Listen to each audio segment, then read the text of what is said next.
You need a leader who will bring the country together, irrespective of their political affiliation, ethnic bias, or religious bias. I don't think, but this year I'm going to do too many. Say, I've been before delegates. More Benjamin Amingodi, party name. Now, say, more Benjamin, IPP will break the 8. He observed it would take unity among members to get the party to break the 8 in the crucial 2024 elections. Say, Moyamadum Abusiafua delegates, say, more Benjamin Amingodi, Kwan anymore. Now, Musa Bombichidom, now we buy your man Penina. Medi Mutiami, Messi, Medi Shishaya Sunkubi, Aba Begua Kwamu, I did Sachira Kasiepa, Ababagana.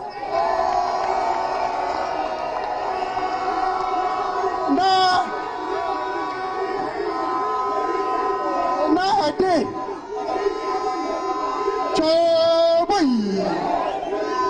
Mede Shishaya, Abegua Kwamu, Abe Magana, Tumpao, Ajuma Beba, Nahutosa Bagana. I have laid before the people of this country a bold plan that will usher us into a golden age of business growth and transformation. He, however, assured of reshaping the party with formidable policy. I will build a strong political organization in MPP, which will be financially solvent. Obia who ye Kyerematen party biano, Awusum party biano, Yebetia Oka, Yama Yebetia Oka,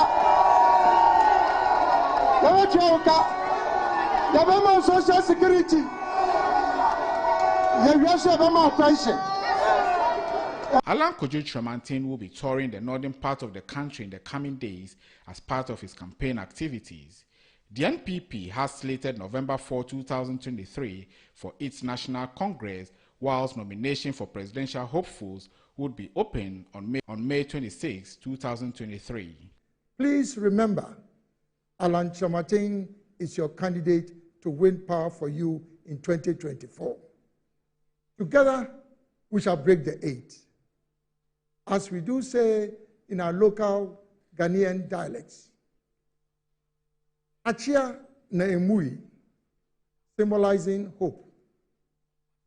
Musa daka dayo, sabodam fani gobe. Let's sacrifice for the future.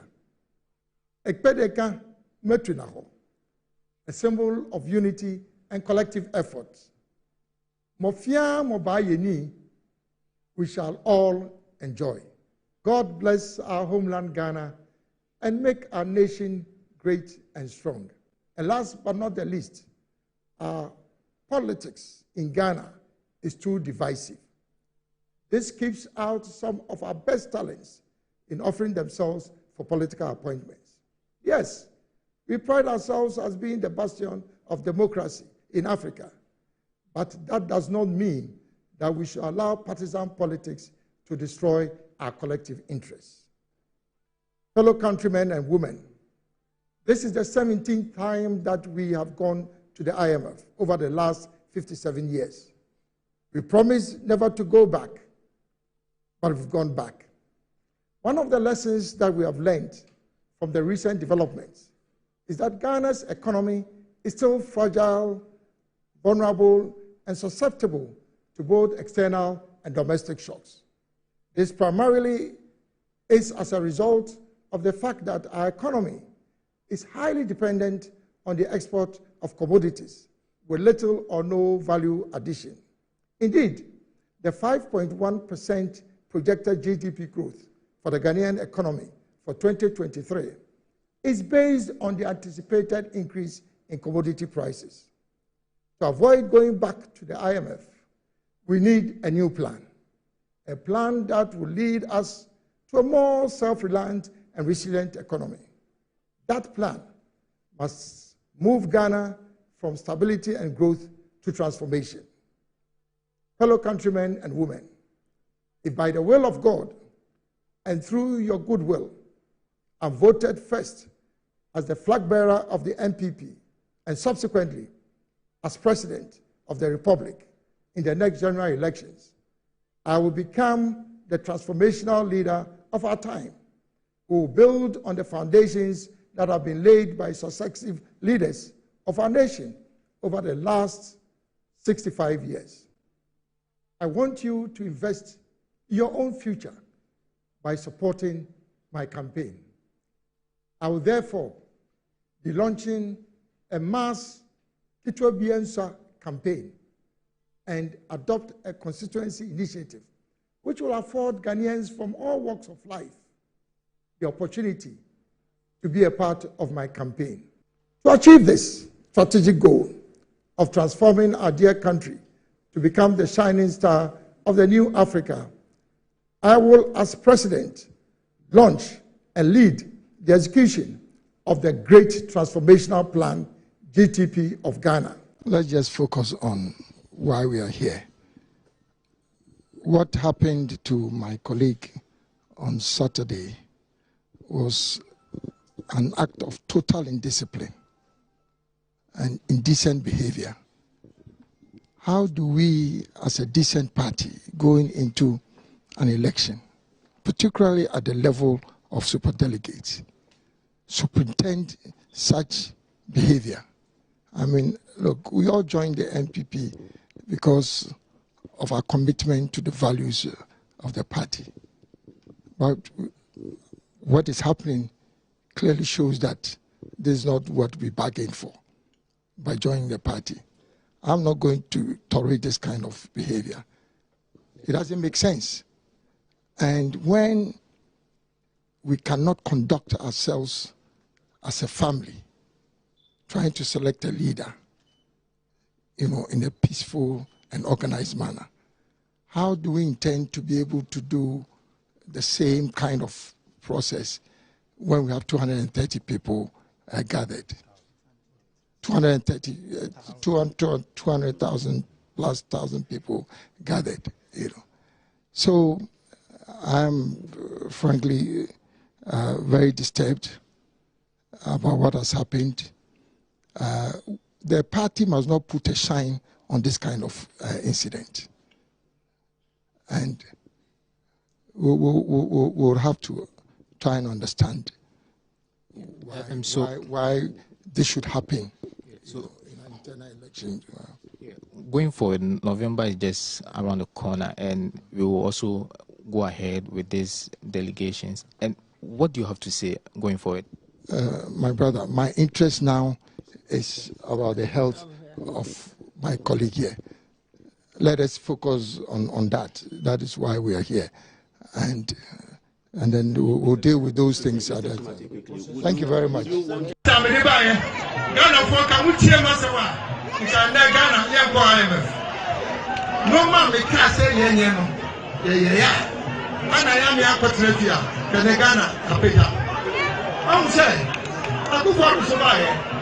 I am foreign minister, not the minister of trade.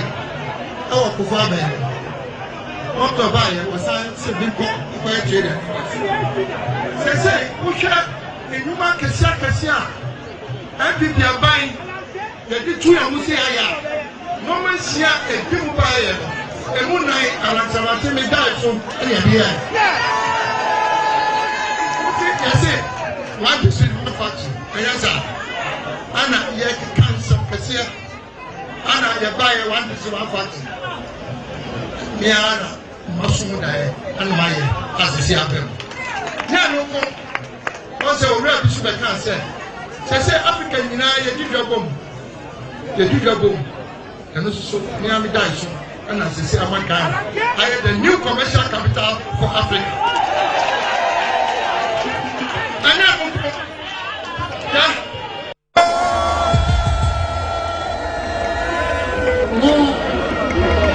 I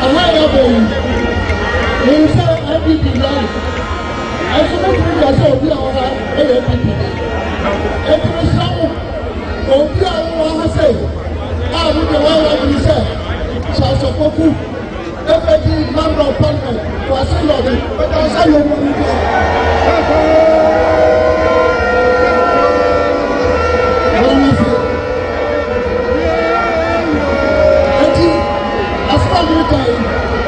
so if you have no problem inside, and now we're here now to that, we don't make us actually. When you say, I put you on you, or my can't go to the politics, tell me that. I don't think who for trouble. I'm a do so. Or what I like you will say, Sir, a poor Sir, what I do so, or you put you over. I know some of you. Come beside this. I hear this. One back in the American over 25 years. One Casa, one somewhere, over there, over the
But in public, you cannot.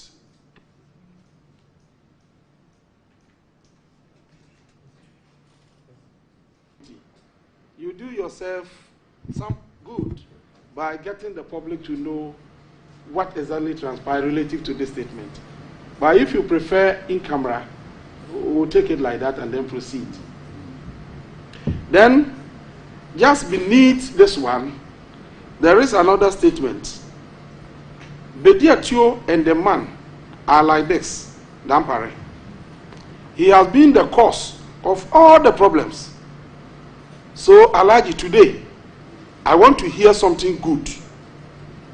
Commissioner is here, and he's the one, as I've already told you, every policeman, and then it ended. This is confirmed before this committee that this is your statement. Honorable Chair, with the greatest of respect, I want to be silent on this issue. That's not what it's saying. That's what I'm saying. You know,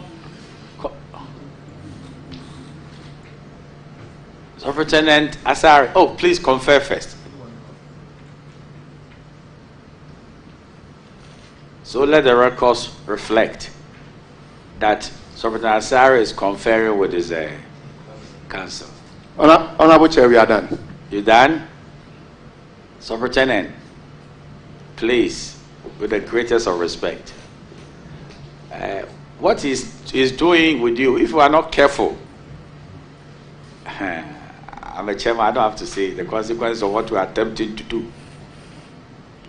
You know, he's merely bringing to the fore what is on the tape. That's all he's doing. So if you confirm what is on the tape, say so. Yes, I confirm what is on the tape. But to dilate on it, I might want to do it in camera. Simple. But immediately you distance yourself from what is on the tape.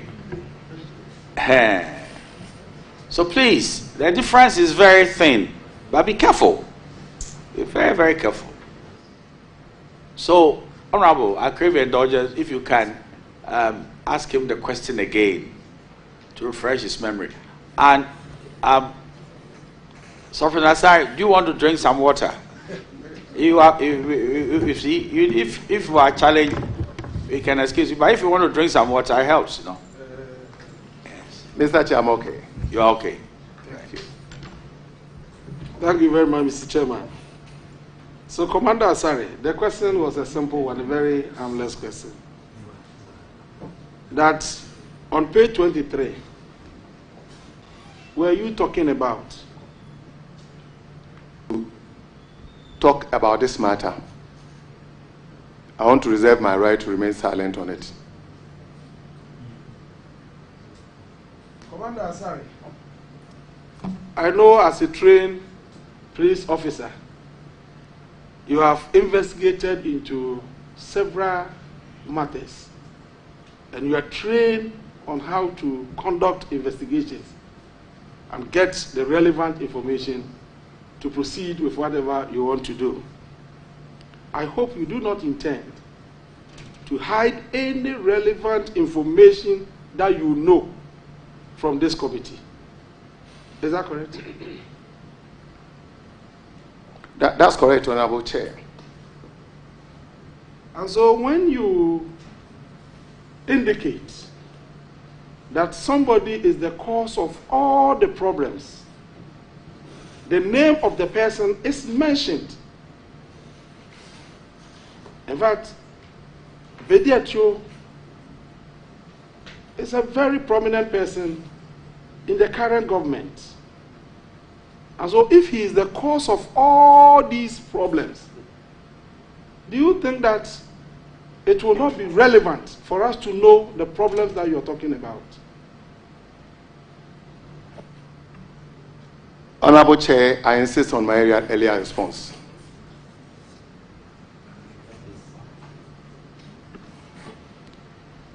Superintendent, Mr. Chair.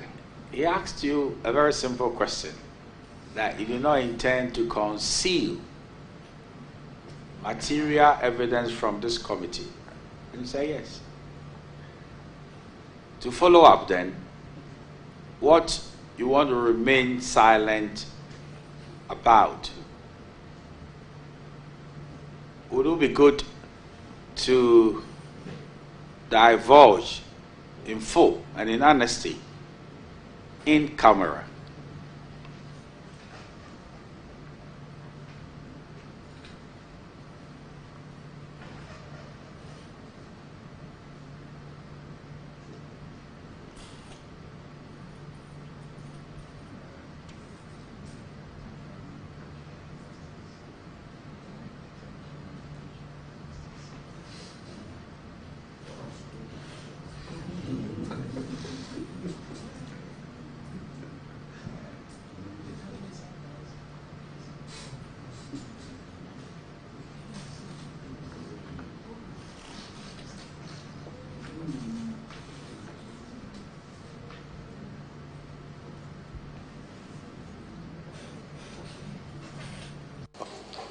I asked about 3 people and about the IGP stand.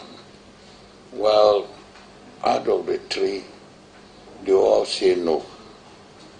They all say no. Even including a police council member, they all say no.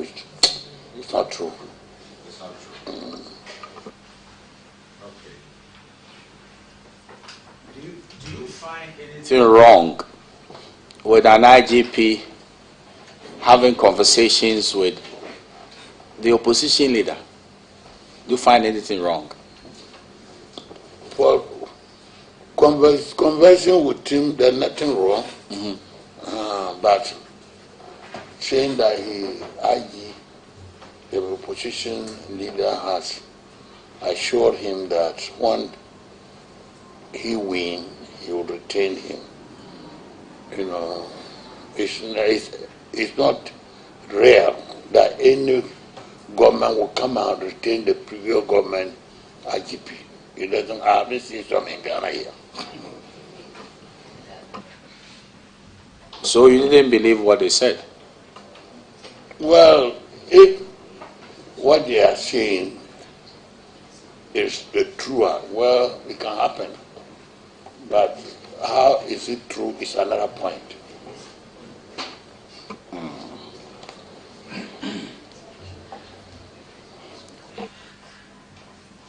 It's for the farmer to wake up at 4 a.m. and go to farm without fear. True security is about our mothers leaving at 2:30 a.m., traveling for 300 kilometers to go and shop, and knowing they will get to that market and to come back home. True security is about ensuring that you can walk up to a police officer and say, I am lost, and he will not say, how much would you want to pay? True security is about ensuring that people don't stop us on the highways and demand that we pay before we leave, even when there is no basis for that intimidation. True security is when we have an outlet to complain, and when the complaint is done, we have a sense that something has been done about it. Genuine security is about being tolerant about different forms and different ideas, of diversity of opinion. And here I want to celebrate and salute former President John Mahama.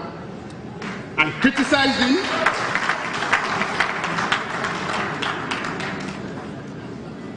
And he knows it.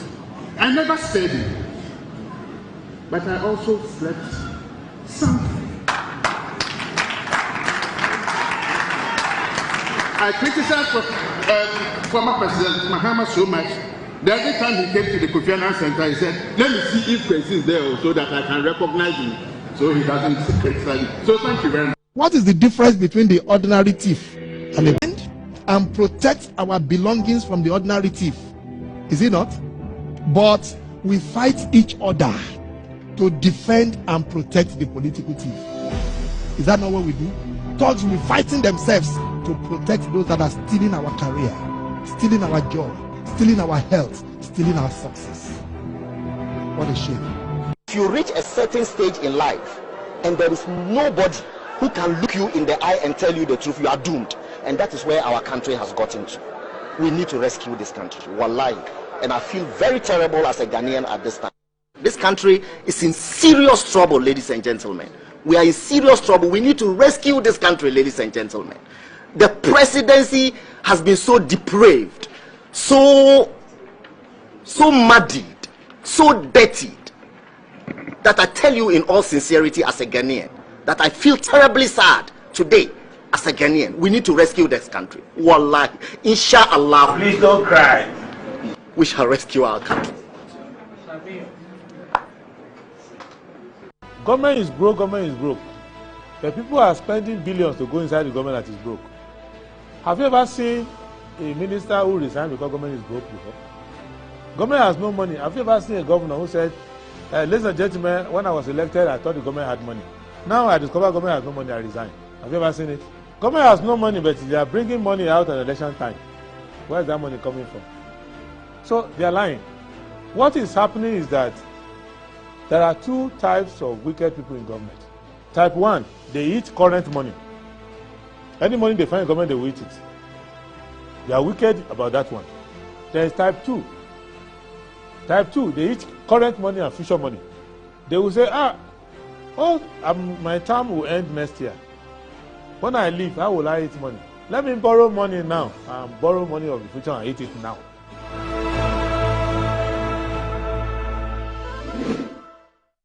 Right, welcome back.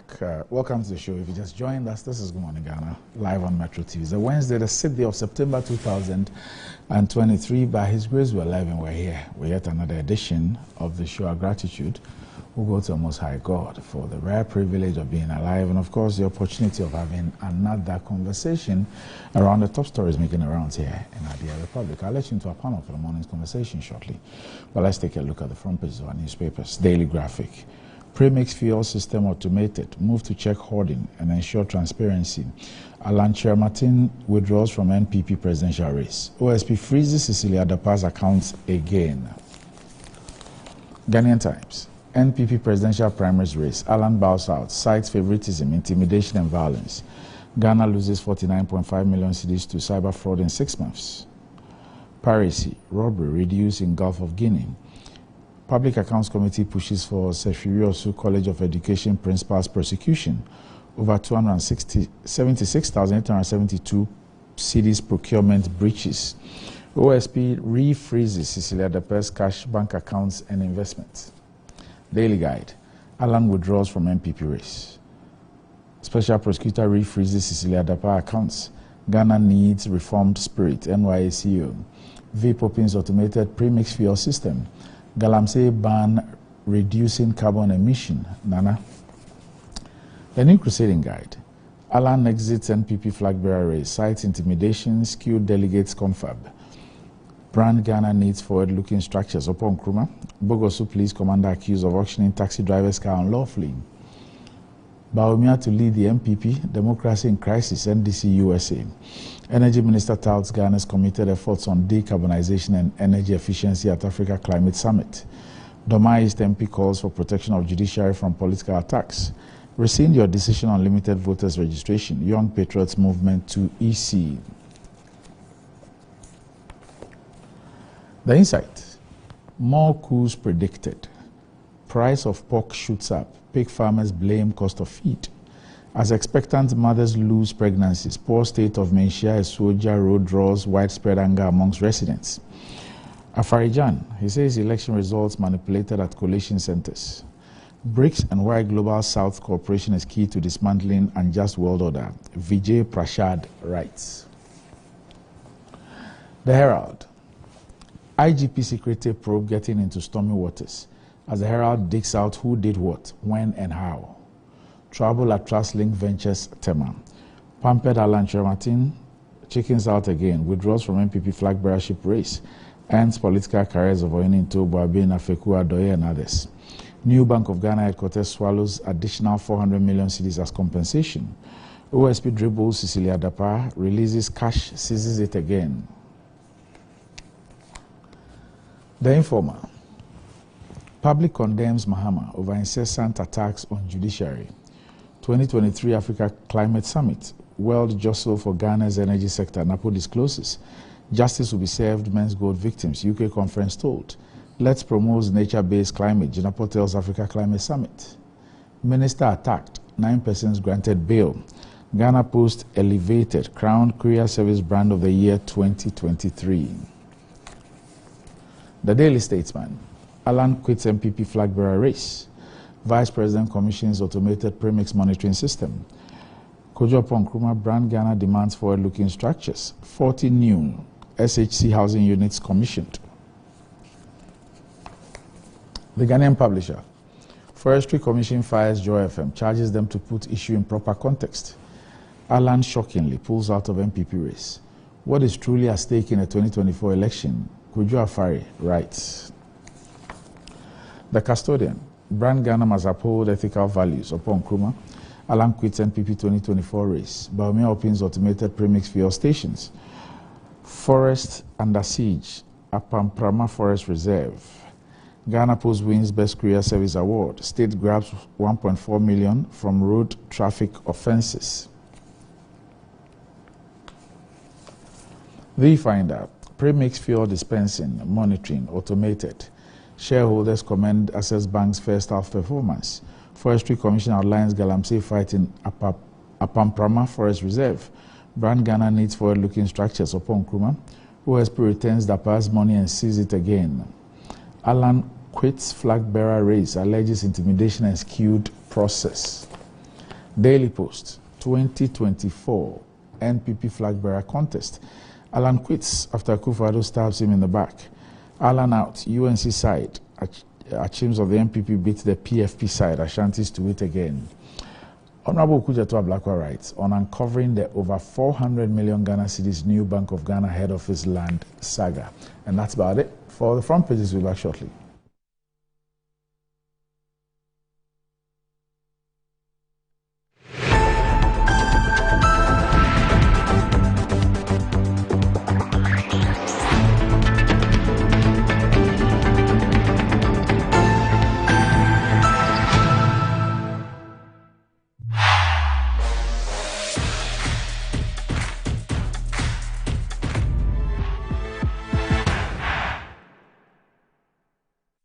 Ready for something refreshing and great tasting?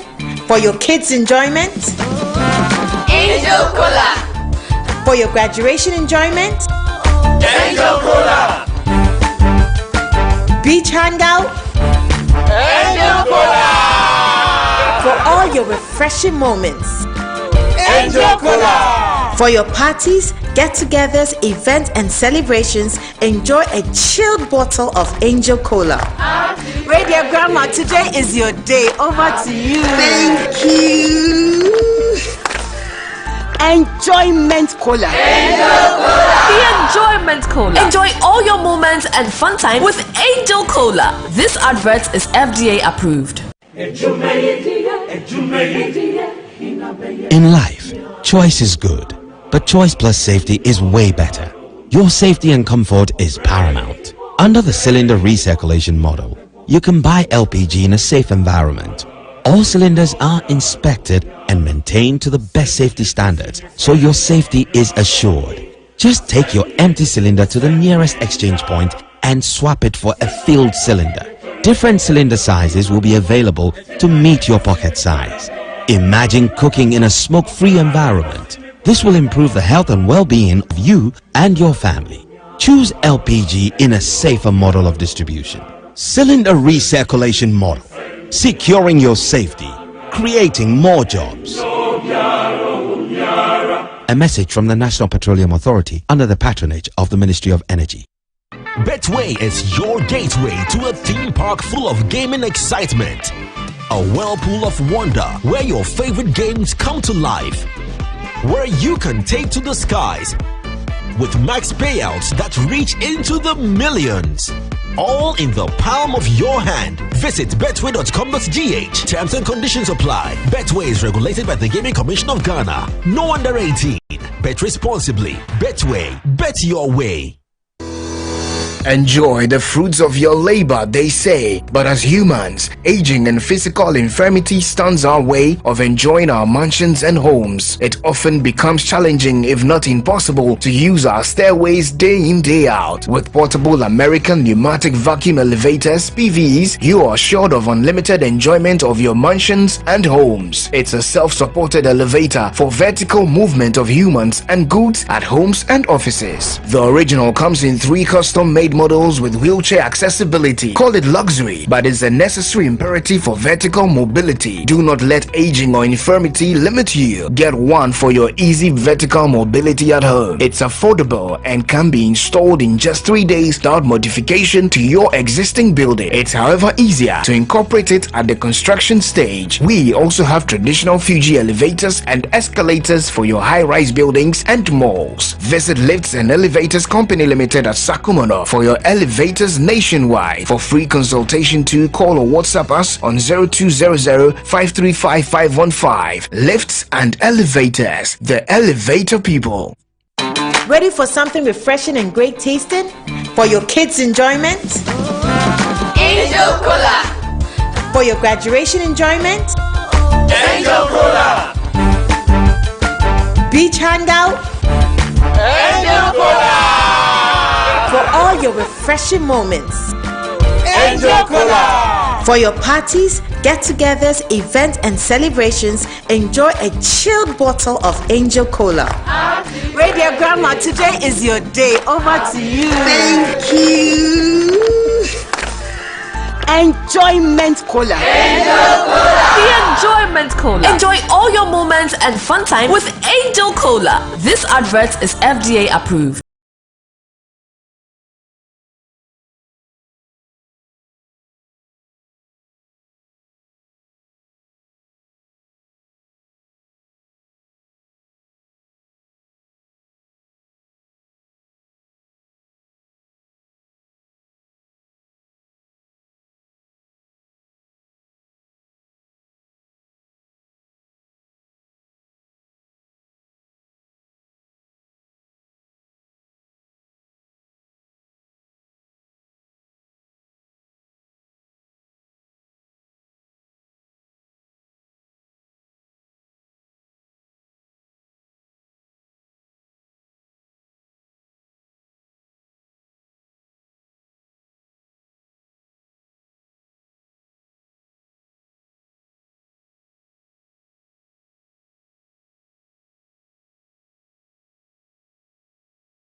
For 20 years of serving the world with herbal and alternative medicine, we've been successful in treating complicated medical conditions with a perfect combination of herbal and alternative methods of treatments like homeopathy, naturopathy, reflexology, and many more. We deliver excellent and effective service to people from all walks of life through scientific and traditional means. We have a well-equipped laboratory with advanced diagnostic and treatment devices to help detect your illness, so we know the right medication to be given. At Amen Scientific Herbal and Alternative Medical Hospital, we are proud manufacturers of our own herbal medication. Our zeal and passion to save lives with our patients at heart and outstanding achievements since 1996 has won us several awards. That is why we say, go herbal, go Amen. We are located everywhere in all the regions. Amen Scientific Herbal and Alternative Medical Hospital. Allahu Shafi, God is the healer. My son, there's more blessing in giving than receiving. When you fear for you and couple the makers in The pneumatological aberration of the Lord revealed unto me this night that me and my household should go out into the world and bless the world. Makers Electronics Company Limited. Up to 67% discount. Our selected appliances. This is what I call quintessential immaculatability. The Makers Electronics Company Limited. Taifa Burkina Highway. Amasama Zongo Junction. At the K Pharmacy Dining. Oyer Fateman Boga Junction. Ashaman Valco Flat. Kumasi. Ahinema Kokobin. Asafubuachi Hospital Junction. Sakrani. Kuma. Number 9 Market. Tell mom and dad about the Makers Blessing Attack program from 0552 222 253 and 0552 222 254. Terms and conditions apply. The same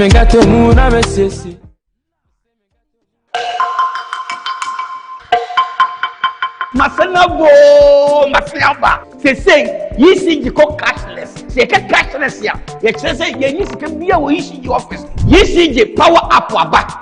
And also, another your BBR. Set up auto credit. Set up auto credit and no one issue. So, what problem be a person using for after he answer over power up. So, and one on to us and be up. So, only smartphone and money how. And there's only data and so and it's you will be. And one said, who bring your young phone. Oh, sorry. Open your phone. No one direct star 226 hash. You are through there. You see the power app no mobile money, Visa card, Mastercard, a BH Vipia. You let me see you see the power app. What to show a down some. Nay simple.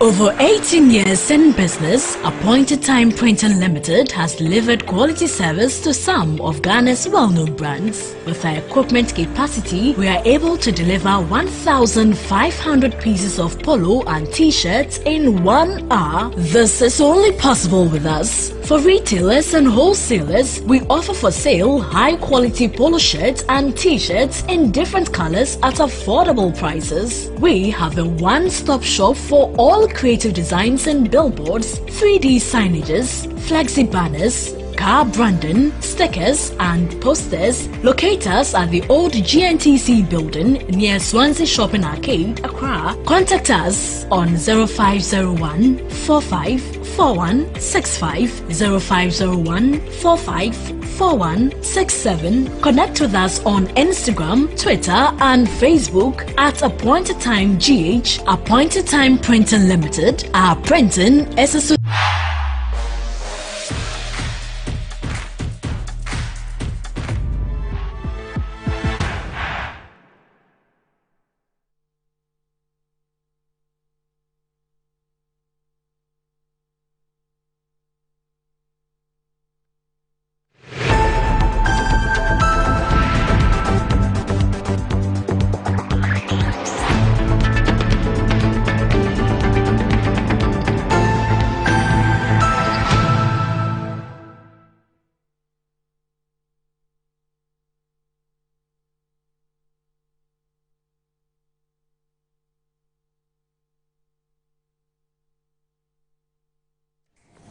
Right, welcome back to the show. If you just joined us, this is Good Morning Ghana live on Metro TV. With me on the show this morning, I have Kwesi Pratt Jr., who is the managing editor of the Inside newspaper. Kwesi, good morning. Good morning, sir. Also with me on the show this morning is Eric Amwakochum, who's a government spokesperson. Good morning, Eric. Good morning, Randy. Right. So I keep speaking to you about boosting that career of yours and securing that future of yours with some quality academic credentials. And I'm advising you, or I keep advising you to do this with Accra Business School and do this through the MSc degrees from KNUST. You can choose from Human Resource Management, Communication and International Marketing, International Relations, Public Affairs or IT Management in just 12 months. The MBA from the Accra Business School can be yours. Dive into their BSc programs in IT security and cybercrime, IT management and business management, endorsed by top universities in Ireland and Wales. The Accra Business School offers flexible entry payment and learning options convenient to you. It's time to unlock your potential and take position. Visit www.abs.edu.gh or call the Accra Business School on 0263 888 555 or 0263 888 666. Or visit the campus of the Spintex Road, Christ Square. Let Accra Business School elevate your future today. And do not let infirmities and aging stand your way in enjoying your mansions. We know that it becomes challenging, if not impossible, to use the stairways day in and day out. But worry no more, because with the portable American pneumatic vacuum elevators, you're sure of unlimited enjoyment of your mansions and homes. It's a simple to use self-supported elevator for vertical movement of humans and goods at homes and offices. The original comes in 3 custom-made models with wheelchair accessibility to choose from. You may call it luxury, but it's a necessary imperative of vertical mobility. Do not let aging or infirmity limit you. Get one for your easy vertical mobility at home or the office. It's affordable and can be installed within 3 days with modifications to your building. Visit Lifts and Elevators Ghana at Sakumono for your solutions and free consultations. You can reach Lift and Elevators Ghana at 0200 F35515 or email them at elevatorsgh@gmail.com. And Black Star Press Limited is the latest printing press facility in Ghana with a state-of-the-art equipment to help you grow your business. Black Star Press Limited helps you to invent the beauty, diversity, and natural wonder with your works. Black Star Press is the printing press you need to get all your unique jobs done on time with perfection. Black Star Press is associated with the Lionhead Group of companies with a worldwide reputation for quality printing. And you can reach the Black Star Press Limited on 0200 880 000 for all your orders. At Black Star Press Limited, we print everything printable except money. Okay. And what does wealth mean to you? Do you want to live like a tycoon? Remember who's got the mullah, got the power. Ghana's newest lottery game draws live on Adom TV at 9 a.m., 12 p.m. and 6 p.m. daily. Now pick up your phones, tablets and computers and download the Game Park Games app on Play Store. You can also play on their website www.gameparkgames.com or by dialing *946# on all networks. Just choose 4 numbers from 0 to 9. It's easy to play and easy to win. Charlie, make we play this game and make some moolah. Nobody beats our odds in Ghana. Game Park Games, more moolah, more power. And this game is regulated by the National Lottery Authority and is not for persons under the age of 18. Play responsibly. All right. Now, yesterday, we discussed the issue of balancing the judiciary. And there was some analysis on the situation at the appeal court in terms of even the recent nominations by the president to the Supreme Court, and the fact that a number of judges on the appeal court who've been there for, between 8 years and 14 years were actually overlooked for others and all that. Now, in the course of a discussion, the issue of her Lordship Margaret Wellborn, who was number 3. She was the third senior most judge, came up. She's the third after Justice Jamefe, Justice Dennis Eji, and herself, Justice Margaret Wellborn, and the fact that she resigned last month. And the impression created was that she probably resigned because she was overlooked for the promotion to the Supreme Court. Apparently, no, she wanted to spend more time with her family, and so she decided to resign and to go spend more time with her family. But yes, it is true that she's number 3 as far as those they are concerned. Justice Jamefe having been there for 14 years, Justice Dennis Eji about 12 years, Justice Margaret Wellborn to I think about 10 years or 8 years. So that's really it, that she did not resign because she felt peeved that she had been overlooked, but she did so for family reasons. She wanted to spend some time with her family. All right. So I hope that clarifies that part of the issue. All right. Kwesi? Yes, sir. I've seen a picture of the ambassador of France in Gabon paying a courtesy call on the leader of the junta, the one who's just been sworn in. And I'm trying to reconcile that with their posturing in Niger. That's an interesting issue. Have you seen that too? Yes. That is a very interesting issue. Right. It seems to me that when it comes to coup d'etats, no country is following principle. Okay. All of them are pursuing their narrow national interests. You take Niger, for example, and the French are up in arms against coup d'etats. You know, they've refused to send the ambassador back to Paris. They are refusing to send their troops back to Paris and so on. And they've caused such a storm in Niger. ECOWAS had decided to send troops into Niamey to dislodge the coup regime. And the African Union had also condemned the coup in no uncertain terms. In the midst of all of this, the United States of America appoints a new ambassador to Niamey. What does that tell you? That new ambassador, appointment of that new ambassador, it's amounts to a recognition of the coup regime. And then in the midst of all this, the US president sends an envoy to have consultations with the military regime and so on. So these are the kinds of games which are being played in Africa. Now, if you take the case of Gabon and you follow social media, it does appear that the French are comfortable with the coup leaders. It does appear. And I'm saying this advisedly. Your social media is not always the best place to look for news. You understand?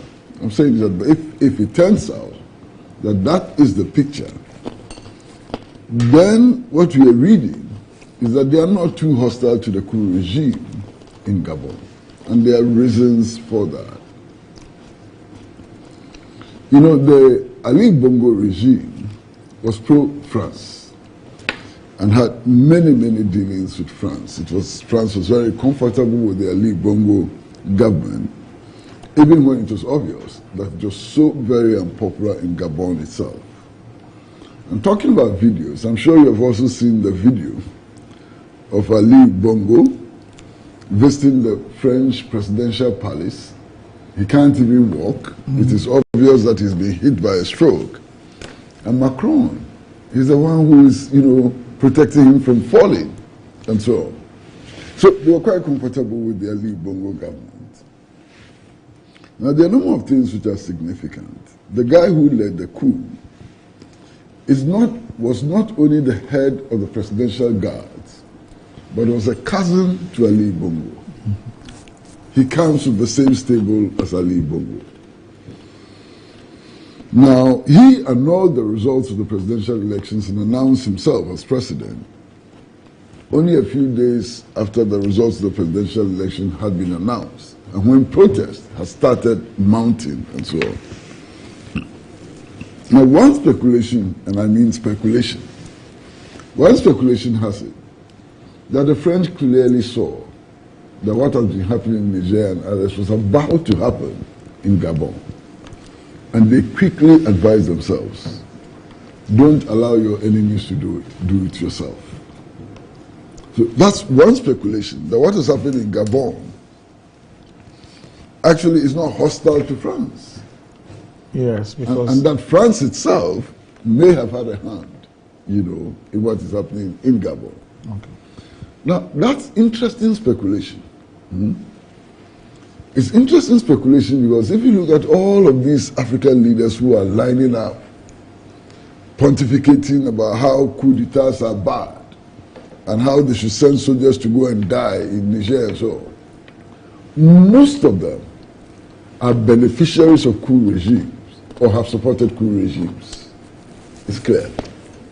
So the level of hypocrisy is unbelievable. These are leaders.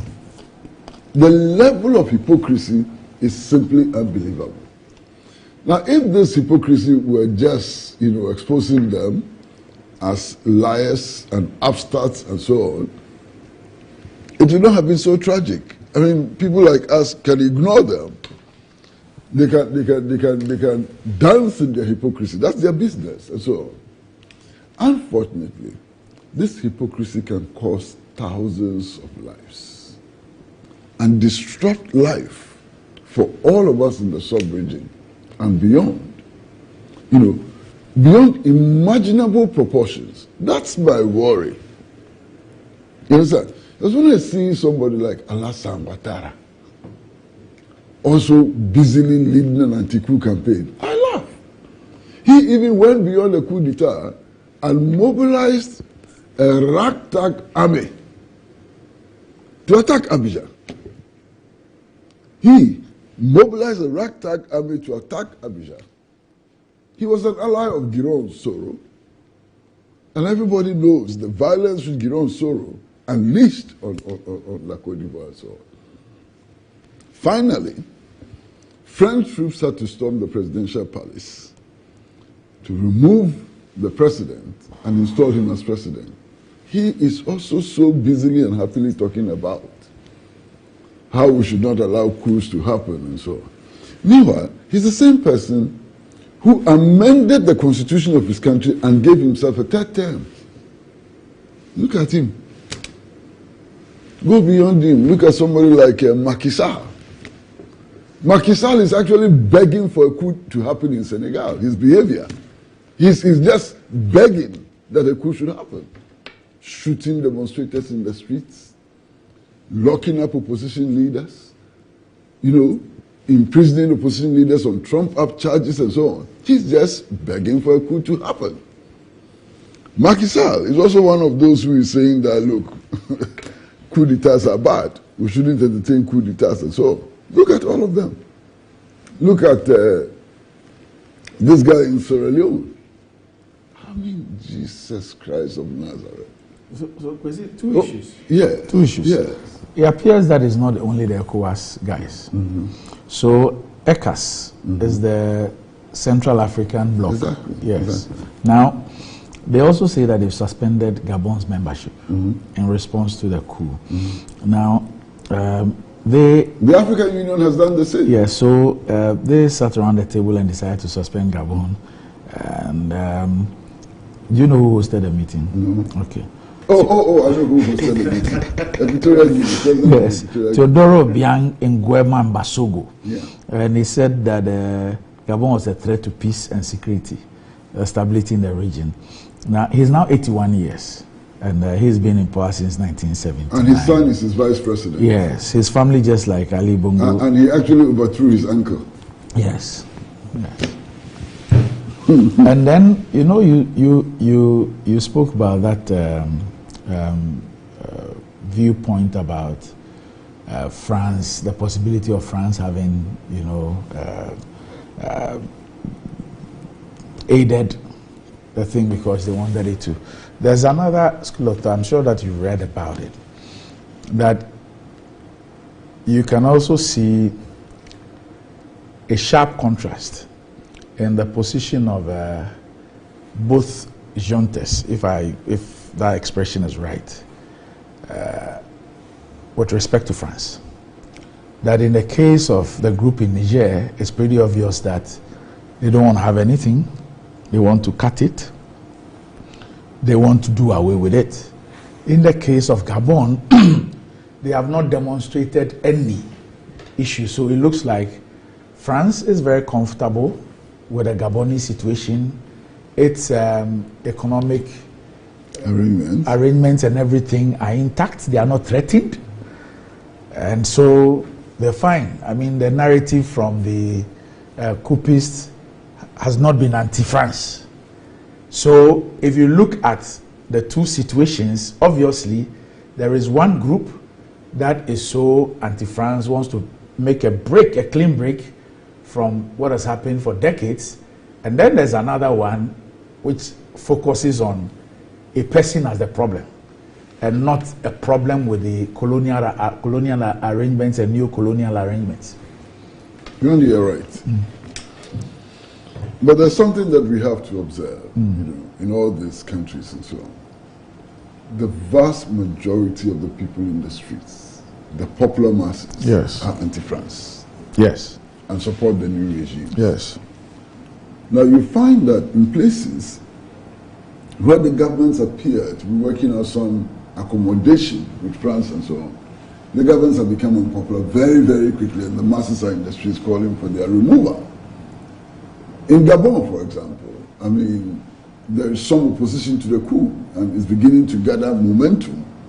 And they're saying that what is happening in Gabon does not represent change, and that it's a reinforcement of the status quo which has collapsed. You understand? Now, you'll also find that in Guinea,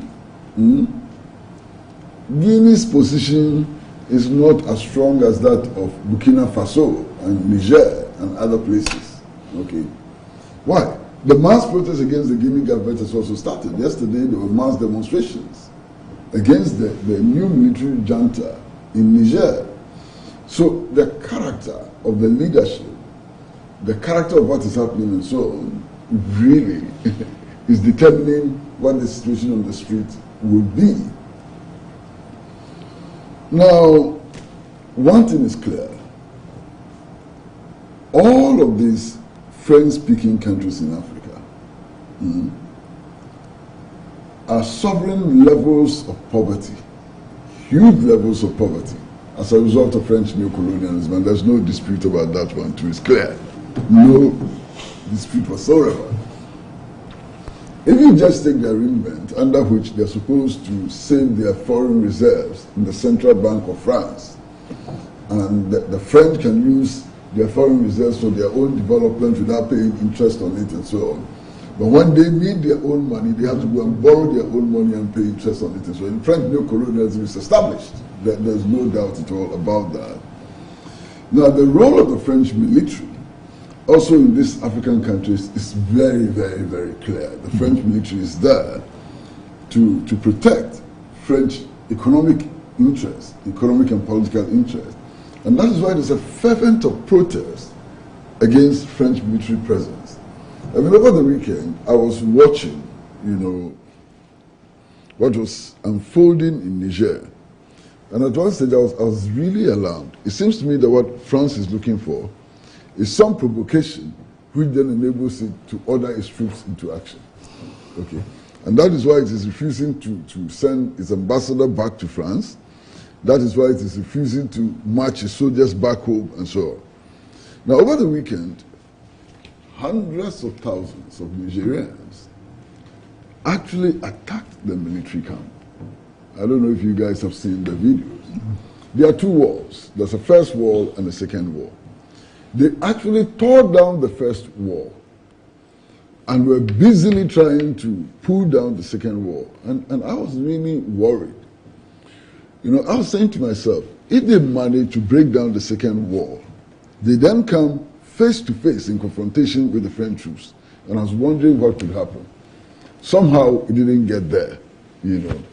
And yesterday I heard that the French have now resumed some negotiations with the military authorities in Niger. Now, whatever happens, I think we should get some things clear. Coup d'etats don't just happen. They happen when the conditions for coup d'etats are right.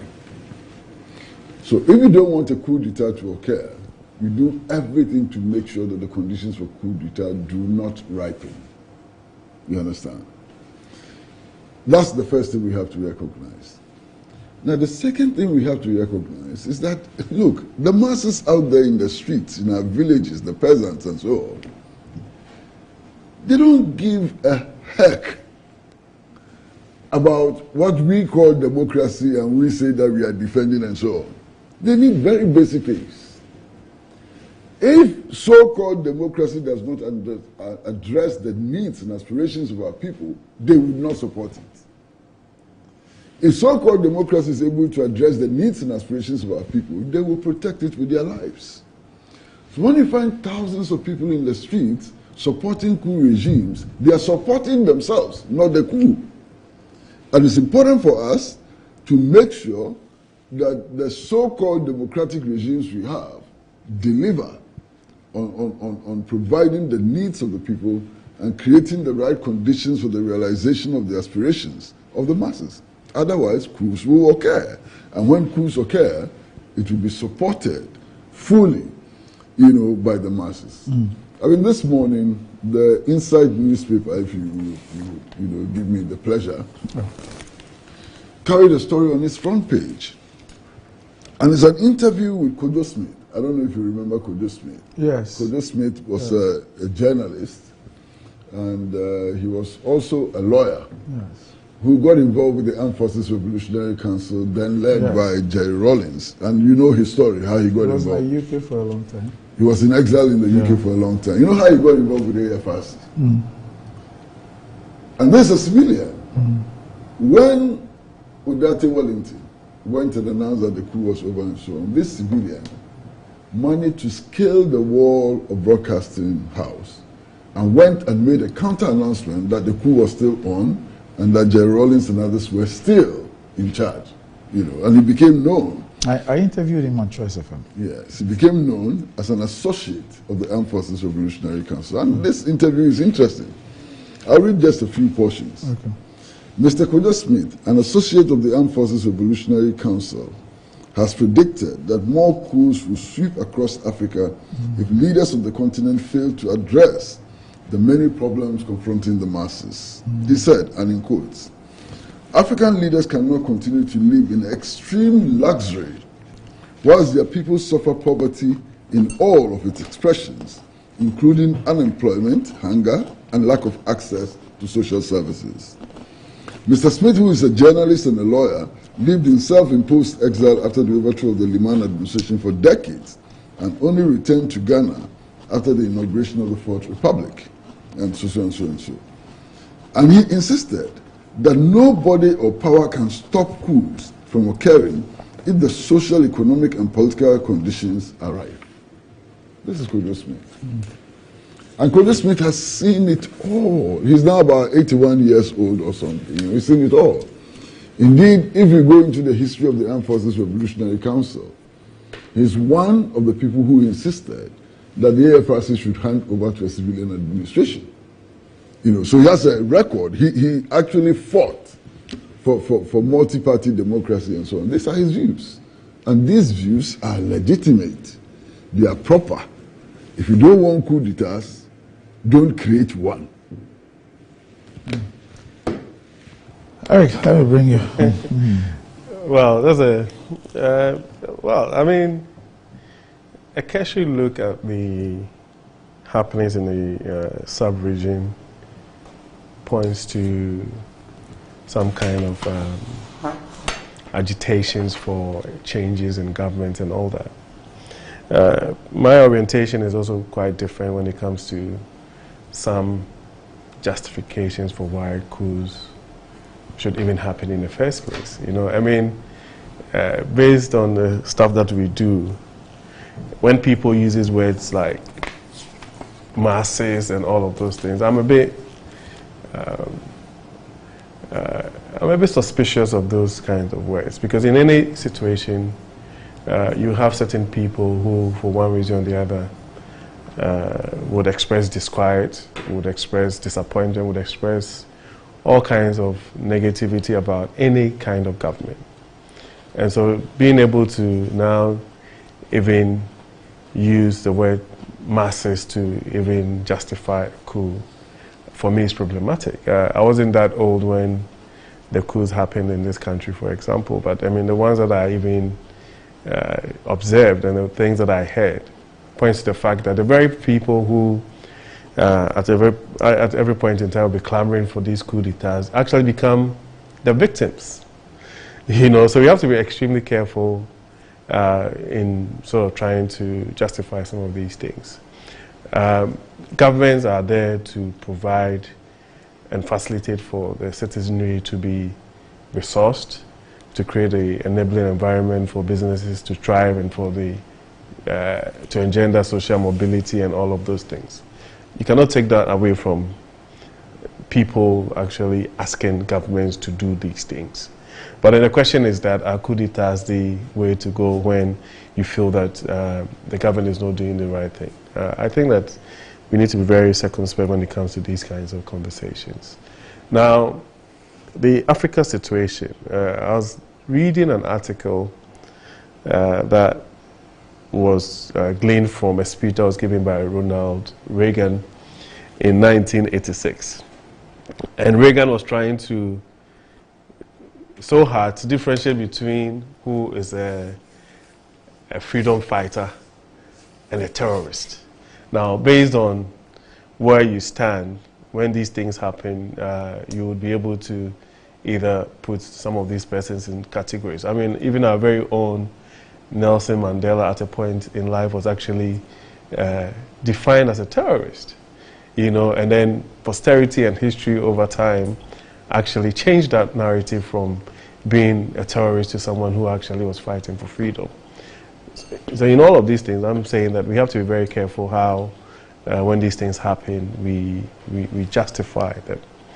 Yes, conditions sometimes would give people the certain impression that conditions are ripe for coup d'etats. But I think that even when it comes to our own country, we've put together measures that will make sure that when people are unhappy with the government, every 4 years you go to the polls and you make that decision. And those rights are not taken away from the people of this country. And even in the sub-region, in areas where you feel that these heads of states have decided to change their constitutions to perpetuate themselves in government, it's wrong. I mean, and those are the principles that I agree with Chrissy about, in terms of you can't have these leaders perpetuating certain things in their various countries and then standing on another side claiming that they actually abhor coup d'etats. I mean, there has to be a certain level of principle when it comes to these things. And again, this issue about manipulating the constitution to extend terms and all of those are things that needs to be frowned upon. And I think that even the leadership, African leadership itself, should refrain from, for example, becoming special guests of honors and everything for these inaugurations, when well and truly it's very clear that these persons have done things that has change their constitutions to perpetuate themselves in power. But as a continent, I think that it's also important that we stick together and change this whole neo-colonial narrative.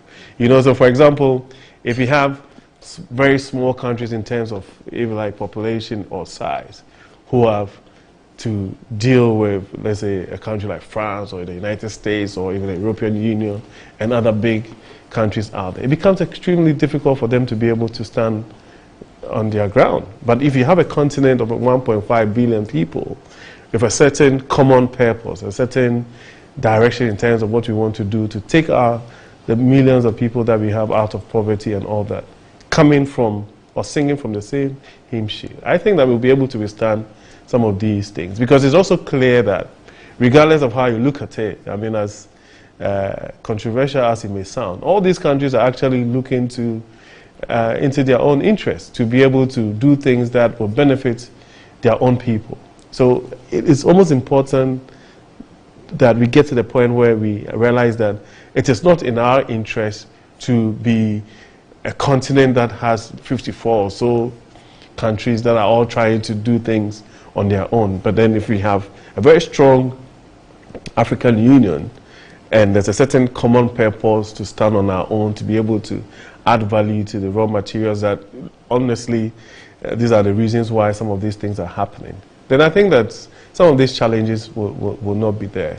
And then also finding authentic or tropical solutions for the challenges that we have. It is not every challenge that we have that you will be able to use, if you like, international means to solve. We need to be able to give our people the opportunity to innovate, to think through the challenges that we have and find local solutions for some of these challenges. You know, because sometimes it's almost as if that even when we have tried and tested methods to be able to deal with our challenges, we are almost inclined to use other options to be able to deal with this challenge. And that's where I think that we have issues with. In terms of the conversation around what is happening in the sub-region and all that, and what the begging and doing all sorts of things, that actually people have come from, majority of them, actually come from the sub-region. And the social aspect of it, the pressure on our social amenities and what it is that we have to do, the nuisance that it causes, and all of those things are things that Ghanaians are supposed to be grappling with. And so for me, I'm not one of those persons that feel that there's absolutely any justification for people to usurp the powers of a government, right? And that's the reason why even in our statutes, these are extremely serious things that happen when it comes to issues to do with this and with treason and all this. And because sometimes you might have justifiable reasons, but it's not even in the interest of the majority of the people. You know, I remember stories of market women being stripped naked and being lashed on the street because of what they used to call price control, right? And then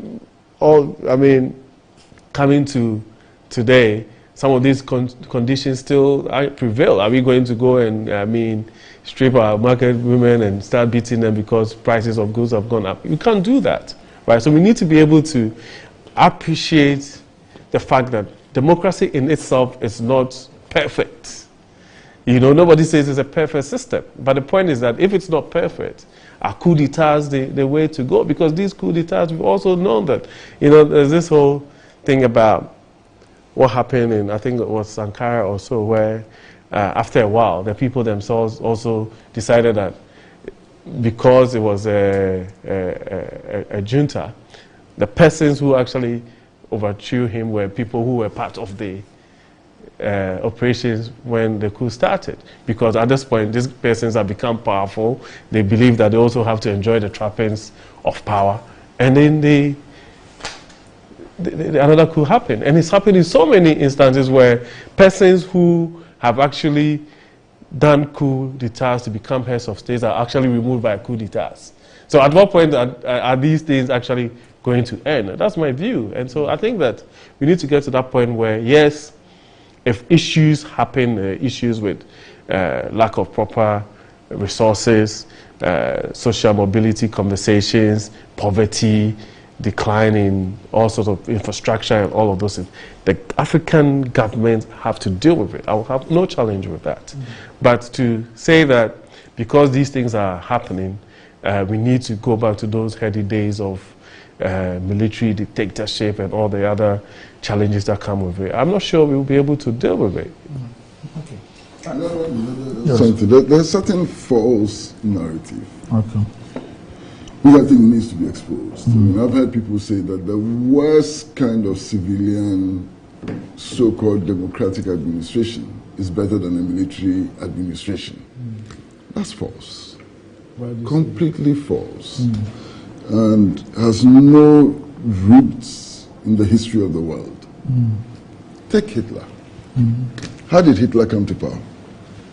Hitler was democratically elected. And yet no fascist regime, including the Italian fascists, have done worse than Hitler. He was democratically elected.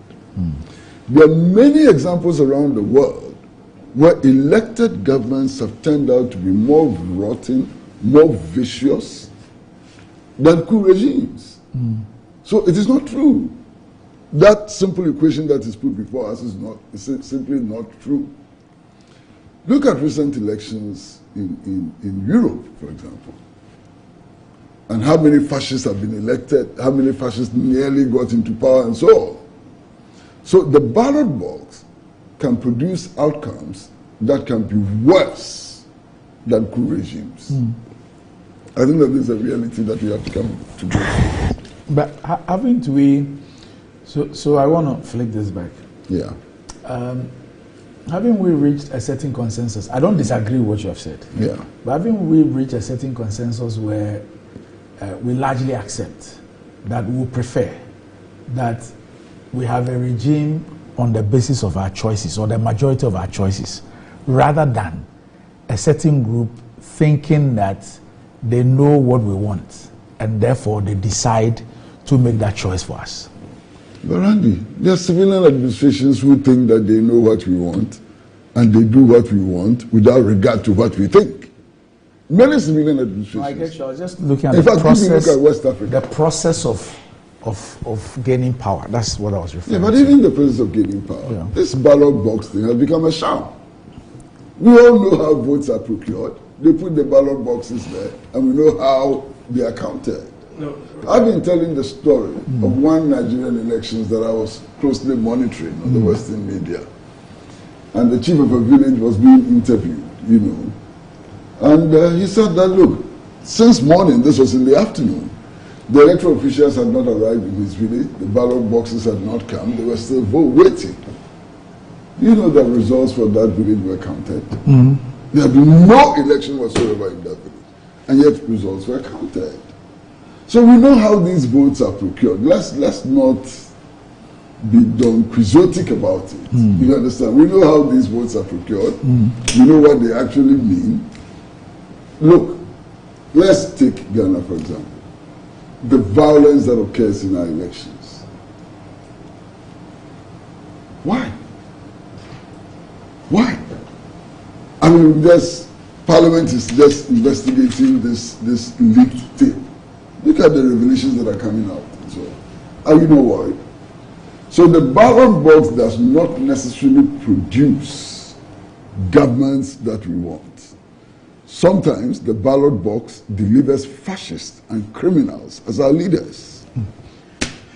No, my challenge really for me is how the definition of popularity of these, the so-called masses are defined, you understand? And that in any situation, you'd have, at every point in time, when you have a government in place, either military or civilian, you have certain groups of people who would be comfortable or be aligned to this particular regime, and a certain group of persons who will also not be, in for this particular regime. For example, even when you go into an election, in the last 5 or 6 elections that we've had in this country, right, the margins are really, in the larger scheme of things, you have, let's say, sometimes when you look at the absolute figures, maybe you could say that they're huge. But when you're talking about percentages, when you have a situation where even a losing party always gets about 45, 46, 47%, what it means is that at every point in time, right, a vast majority of the people are actually not for that particular government. Is that a justification that we have to usurp the powers of that particular government? No. And that's why I'm saying that, yes, there might be certain instances where people, either by their own personal circumstances or things, actions of omissions and commissions, will feel that we need to remove this government now. But that has never been the right thing to do, because in the larger scheme of things, the vast majority of the people who will be clamoring for even these changes actually become the most affected. You know, so all I'm saying is that, yes, let's continue the engagement, let's continue the discourse, let's speak truth to power, let's ensure that the governments that we have are doing the right things and are being scrutinized and criticized to do the right thing. But my view, honestly, is that if we are not careful, it becomes almost like a certain copycat conversation. Remember, in the 70s and early 80s, every single 2, 3, 4 weeks, there's a regime change somewhere. Look at the issues that we had to face. Look at this country. Even the conditions that were supposed to be rife for a coup d'etat in 79, 81, 66, and everything, at a certain point in time, we had to go to the economic recovery program and look at the rate of inflation and issues to do with hunger and poverty. And it took us probably 10, 15 years to get back on track. So my view is that, yes, we might have challenges, but let's ensure that the conversations are based on policy directions, preferring divergent views, respecting each other. And then when we go to the polls every 4 years, we can make those changes. And that is actually the civic responsibility of the Ghanaian people or people across the continent to make those decisions. Because even in situations where you have, let's say, a majority deciding that this is a person that should lead us, it might be the case that they might be wrong. So what do you say to those who hold a view that under the guise of civilian democracy or democracy led by civilians, you have these civilians who have access to power now use the security apparatus and many organs and agencies of state and powers of the state to virtually force election outcomes.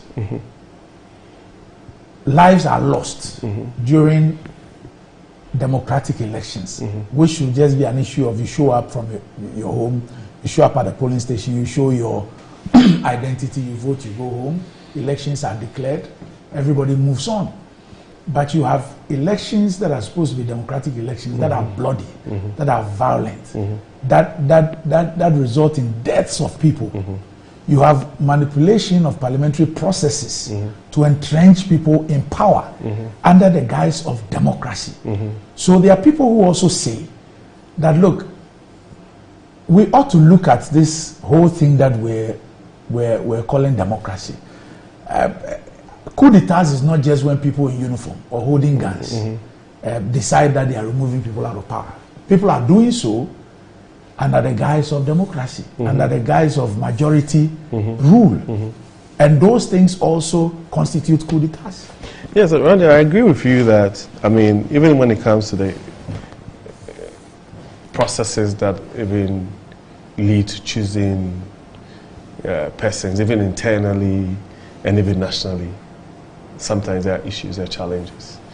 But you have to contextualize the whole conversation in, okay, where are the issues? I mean, if you take in this country, for example, in the last elections, I think we had 38,000 polling stations also.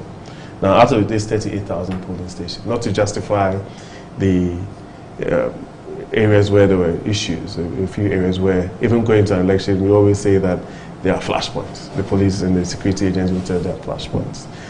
But is it the case that we have to negate 37,500 polling stations because some 500 polling stations had challenges? So let's fix eight lives. No, you refer to this election. Yeah. 8 lives. No, Yes, we're lost. No, Randy, but that can never be countenanced, even if one person loses their life. It can never be countenanced. I mean, I will not sit here and say that it doesn't matter who is found culpable and who was the victims and all of those things. It should not happen in any situation that we are going into an election, we are going to the polls, and as a result of whatever, somebody loses their life. I will not countenance that. I mean, any day. And so that should be condemned. That should be is wrong. It shouldn't happen. We need to go back into this whole conversation about even how we engage our security agencies in terms of how these things are done. Sometimes this whole conversation about crowd control and what it is that they're supposed to do. We've had incidents of even people being killed because they're going on just a common demonstration, right? And you know that anytime there's a government in power, sometimes these guys become over exuberant or overzealous and try to do certain things to probably catch their eye and all of this. It's happened before, and that should be condemned. What I'm saying is that even in this situation where... If you even look at the parliamentary probe in terms of the police, yeah, I mean, so ignore, for once, just ignore all what those there are saying about the IGP and his style and others. That's not what they said on the tape. On the tape, their key issue had to do with the fact that this is not a person who can help a party to do things to win an election, and therefore must be removed. Yeah, Randy, I agree with that assertion. However, the point is that in any enterprise, in any endeavor, you need complicity, right? And I've always believed in a certain critical, if you like, mass of persons, either in politics, in the public sector, in the security apparatus and all of those, because you have to have a certain mindset to be able to even think like that. You know, so even when you say that, oh, you have civilian regimes that have been able to use the security apparatus to perpetuate themselves in power or to do certain things. The question is that, in the case that the security apparatus or the persons within that particular security architecture are persons who are working diligently and are doing so based on just a national perspective, is that going to be possible? Of course not. Do you understand? So sometimes I always believe that the politician, or even like, let me use or governments, actually take the stake for some of these issues. You can't force a police officer to perpetuate violence if that person himself does not allow himself to be used to do that. You understand my point? And that's why I, for example, I'm a bit uncomfortable with this probe that is going on in Parliament. Why? I'm uncomfortable because some of the revelations that are coming out, for me, from a marketing PR perspective, does not, in the long term, augur well for the image of the police service. And I feel that some of these conversations... I can get where you're coming from. Yeah, some of these conversations in all sincerity, could have been had in camera. In all sincerity, per your... I feel and that Eric, in all sincerity, I can appreciate where you're coming from. That's my view, from a professional point of view. But from your political experience, what we're hearing, not a manifestation. In fact, even a small manifestation of all the things that we've heard and know. Yeah, you see, but that's right. I didn't want us to digress, right? You know, let me finish. I didn't want to digress. You know, we play ostriches. So we are very expedient with our commentary and our conversations when it comes to even this whole political discourse, right? So there's this, in the last week, there's this conversation about balancing of the judiciary. And I have heard certain comments, okay, how do you justify balancing of the judiciary, for example? I mean, in a very like general term, and at the same time criticize somebody else for probably doing the same thing, or you saying that the person is doing the same thing.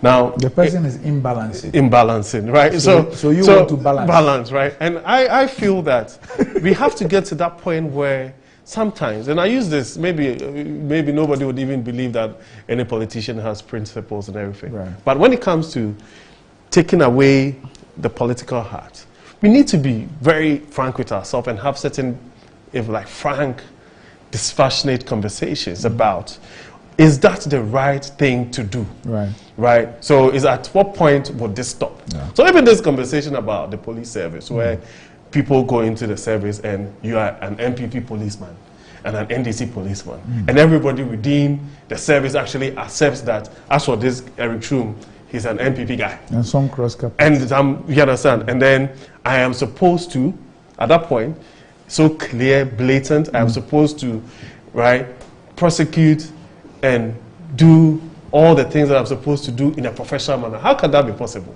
You understand? So we need to be frank. And it's not just a police service.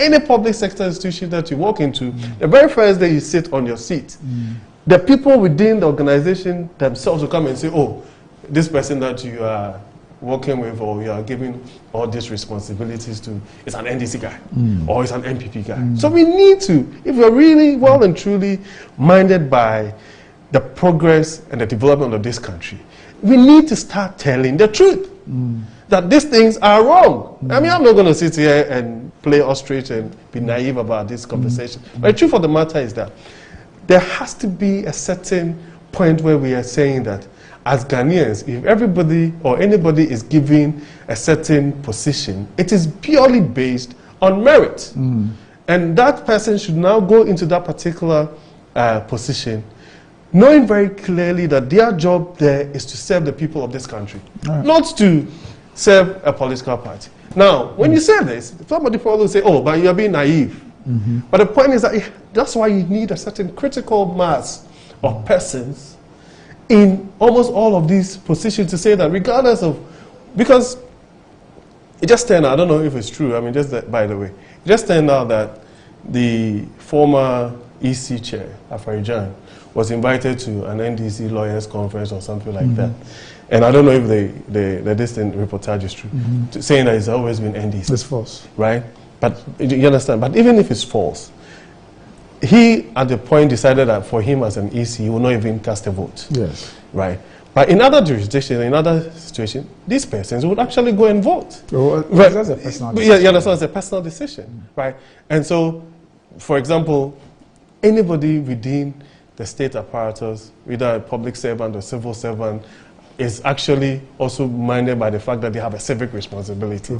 And as part of that civic responsibility is to go and cast a vote. Yeah. You understand what I'm saying? But that should not be the issue at the forefront that, oh, if I see Randy and I say Randy is NDC and he can do whatever he's supposed to do at a public sector level, I'll not give him the opportunity, or an MPP or the otherwise. Because remember, when I was a policy analyst representing a party at the IEA, we used to have this committee called the, I think it was I've forgotten what it's called. But it will come. What it was that we decided that, oh, if you win power, you need to bring, there's a common word for it. Okay. Right? Winner takes all. Yes. So guess what? So the persons, very prominent people at the time when we were in opposition on the government side, were actually part of the committee. So you bring your policy analyst and I think your general secretary also. So we have fantastic conversations. Guess what? When you win power, you don't have those winner takes all conversations anymore. Then the opposition party also says, oh, that's the case. Then if you also win power, right, we are going to remove all these persons at their various positions because we feel that they are supposed to be doing the bidding of the previous government. For example, look at our transition laws. It's ridiculous. It makes absolutely no sense that you have a situation where sometimes for a whole year, if a new party comes into government, for a whole year they are not able to constitute a board of a state agency for one whole year.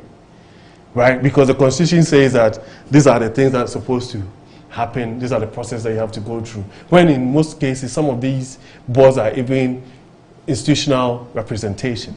You know, so we need to be Right. I mean, honest with ourselves. Say the truth sometimes, most of the times, and say that these are things that are actually not inuring to our benefits. And let's deal with the issues. Right. First of all, to start with, you know why these leaked tapes have become so important? Only one reason. Our leaders are so dishonest. What they say in private is substantially different from what they say in public. If our leaders were saying the same things they say in private in public, these tapes will have no relevance, they will have no meaning. They have meaning, they have relevance, because these leaders are dishonest to the core. That is why. That's number one.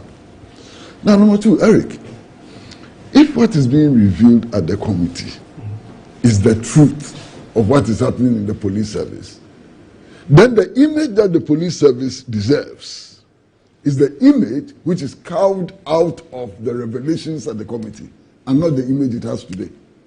It must have a true image. It must have a true image. That true image must be based on reality. That reality is what is being revealed to us today. So that is the proper image the police service should have. Now, I agree with you on one thing. Not the final solution, but the description. Listen, what do we have? Throughout our history, we've had popular coup d'etats. They stage the coup, we pour out into the street, we cheer them. After a couple of years, we say we are fed up with them, then we start agitation. Then we go back to so-called civilian democratic regimes. Sometimes we find out that these civilian democratic regimes are worse than the coup d'etat regimes. Then we begin agitation and so on. Then there's another coup. Then we go back to civilian regime. And then there's another coup. This cycle is useless. It doesn't help us anyhow.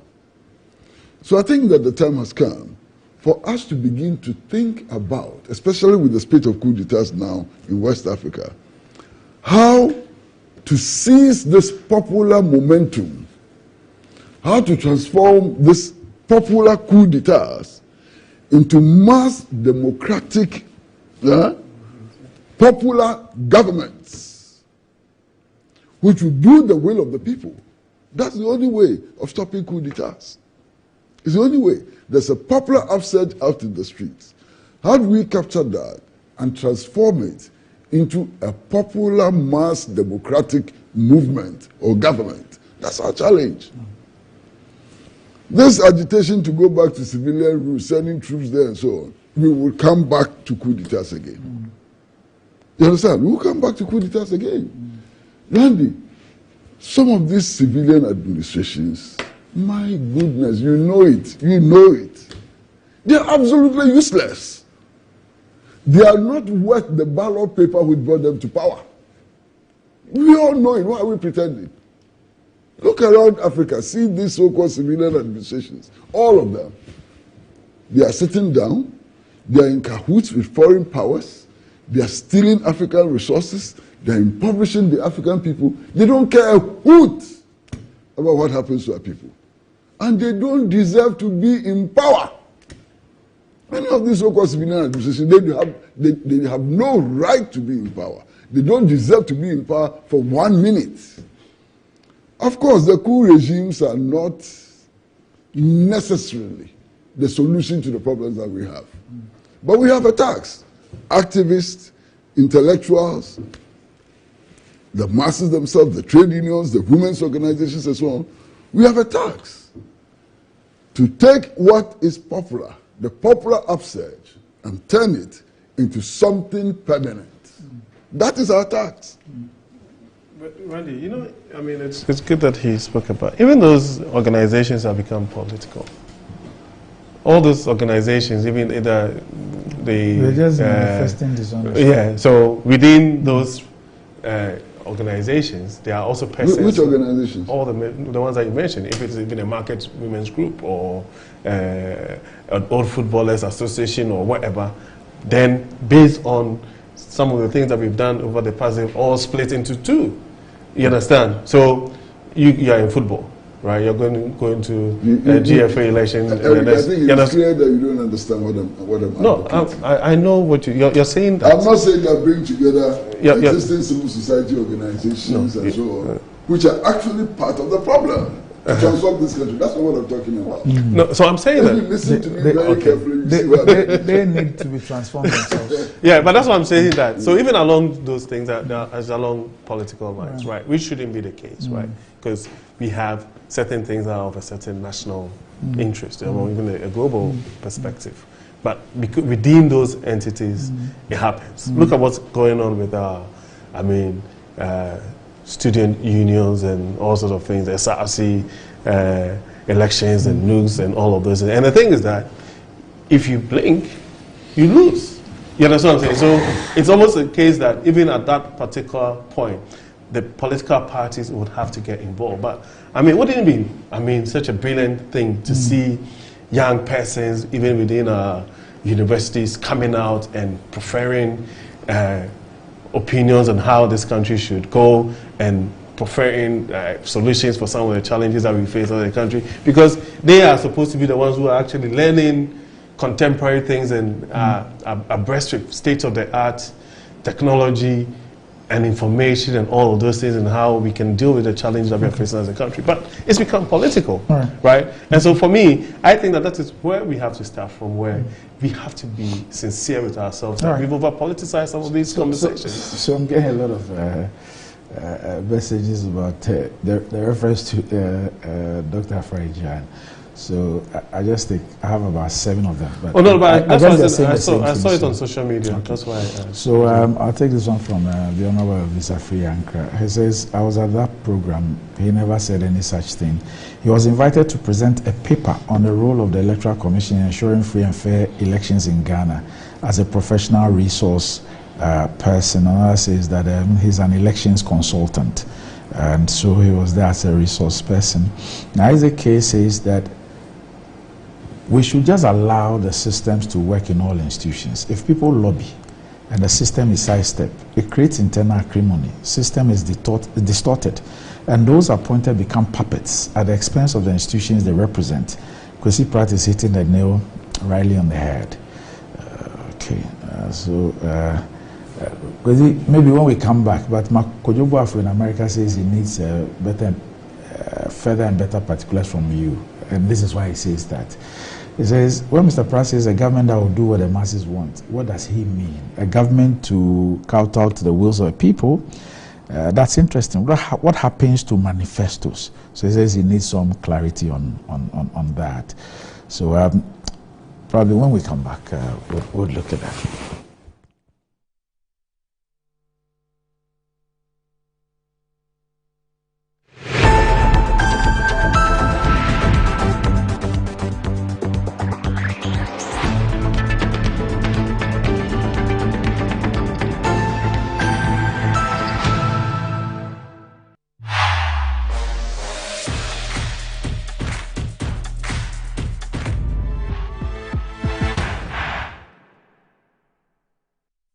Ready for something refreshing and great tasting? For your kids' enjoyment? Angel Cola. For your graduation enjoyment? Angel Cola. Beach hangout? Angel Cola. For all your refreshing moments? Angel Cola. For your parties, get-togethers, events, and celebrations, enjoy a chilled bottle of Angel Cola. Radio Grandma, today is your day. Over to you. Thank you. Enjoyment Cola. Angel Cola. The Enjoyment Cola. Enjoy all your moments and fun time with Angel Cola. This advert is FDA approved. ECG is now cashless. My studio lights are always on. I never run out of power. With the ECG Power app, I'm able to report an issue, check my credit, buy power, all in real time whenever I need to. I don't worry if ECG vendors are closed. In the comfort of wherever I may be, I still keep my lights on thanks to the ECG Power app. You can simply use mobile money wallets, Visa or MasterCard. It does not attract e-levy. With the ECG Power app, you are totally covered. To download, go to the App Store or the Google Play Store. You don't have a smartphone? Don't worry. No internet? Don't worry. No data? Do not worry. Just dial *226#. This is what I call convenience in your hands. ECG Power app. A yes simple pa.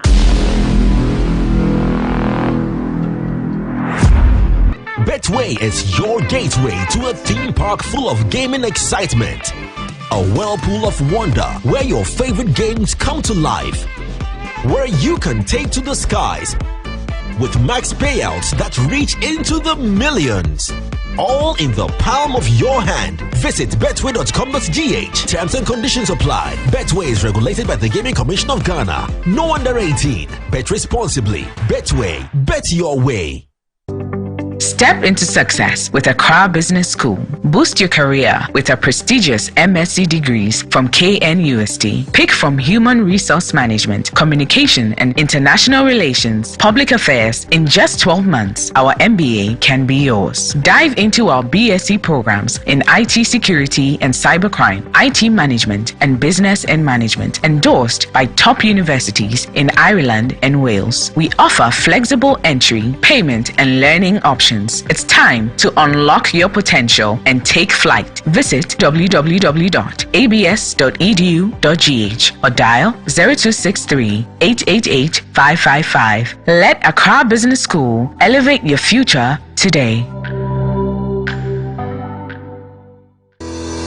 Enjoy the fruits of your labor, they say. But as humans, aging and physical infirmity stands our way of enjoying our mansions and homes. It often becomes challenging, if not impossible, to use our stairways day in, day out. With portable American pneumatic vacuum elevators, PVs, you are assured of unlimited enjoyment of your mansions and homes. It's a self-supported elevator for vertical movement of humans and goods at homes and offices. The original comes in 3 custom-made models with wheelchair accessibility. Call it luxury, but it's a necessary imperative for vertical mobility. Do not let aging or infirmity limit you. Get one for your easy vertical mobility at home. It's affordable and can be installed in just 3 days without modification to your existing building. It's however easier to incorporate it at the construction stage. We also have traditional Fuji elevators and escalators for your high-rise buildings and malls. Visit Lifts and Elevators Company Limited at Sakumono for your elevators nationwide. For free consultation to call or WhatsApp us on 0200-535-515. Lifts and Elevators, the elevator people.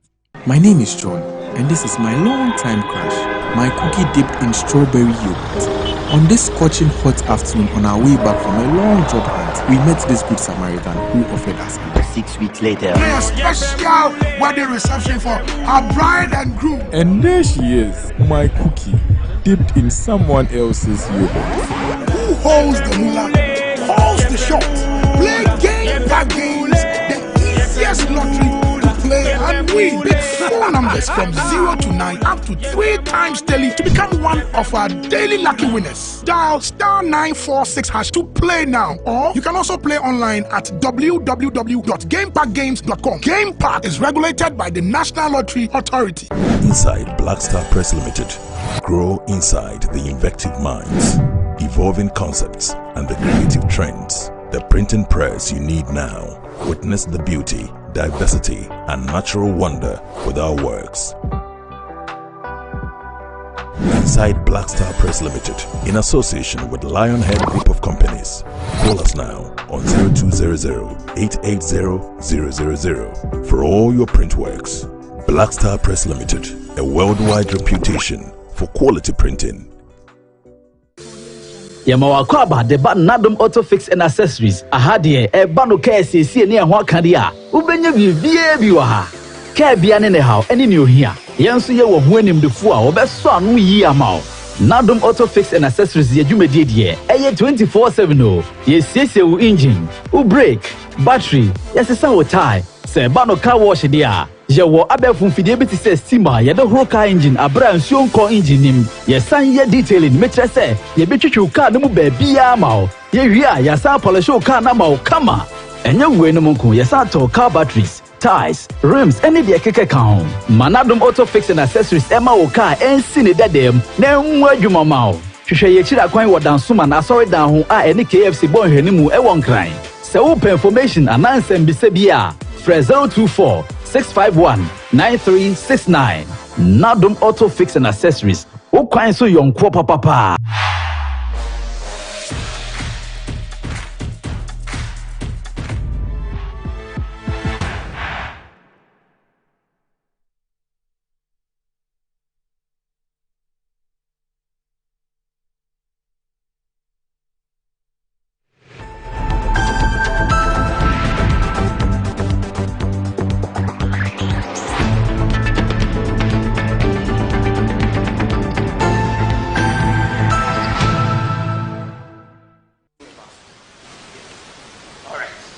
Now, this is the composition of the police council in Ghana.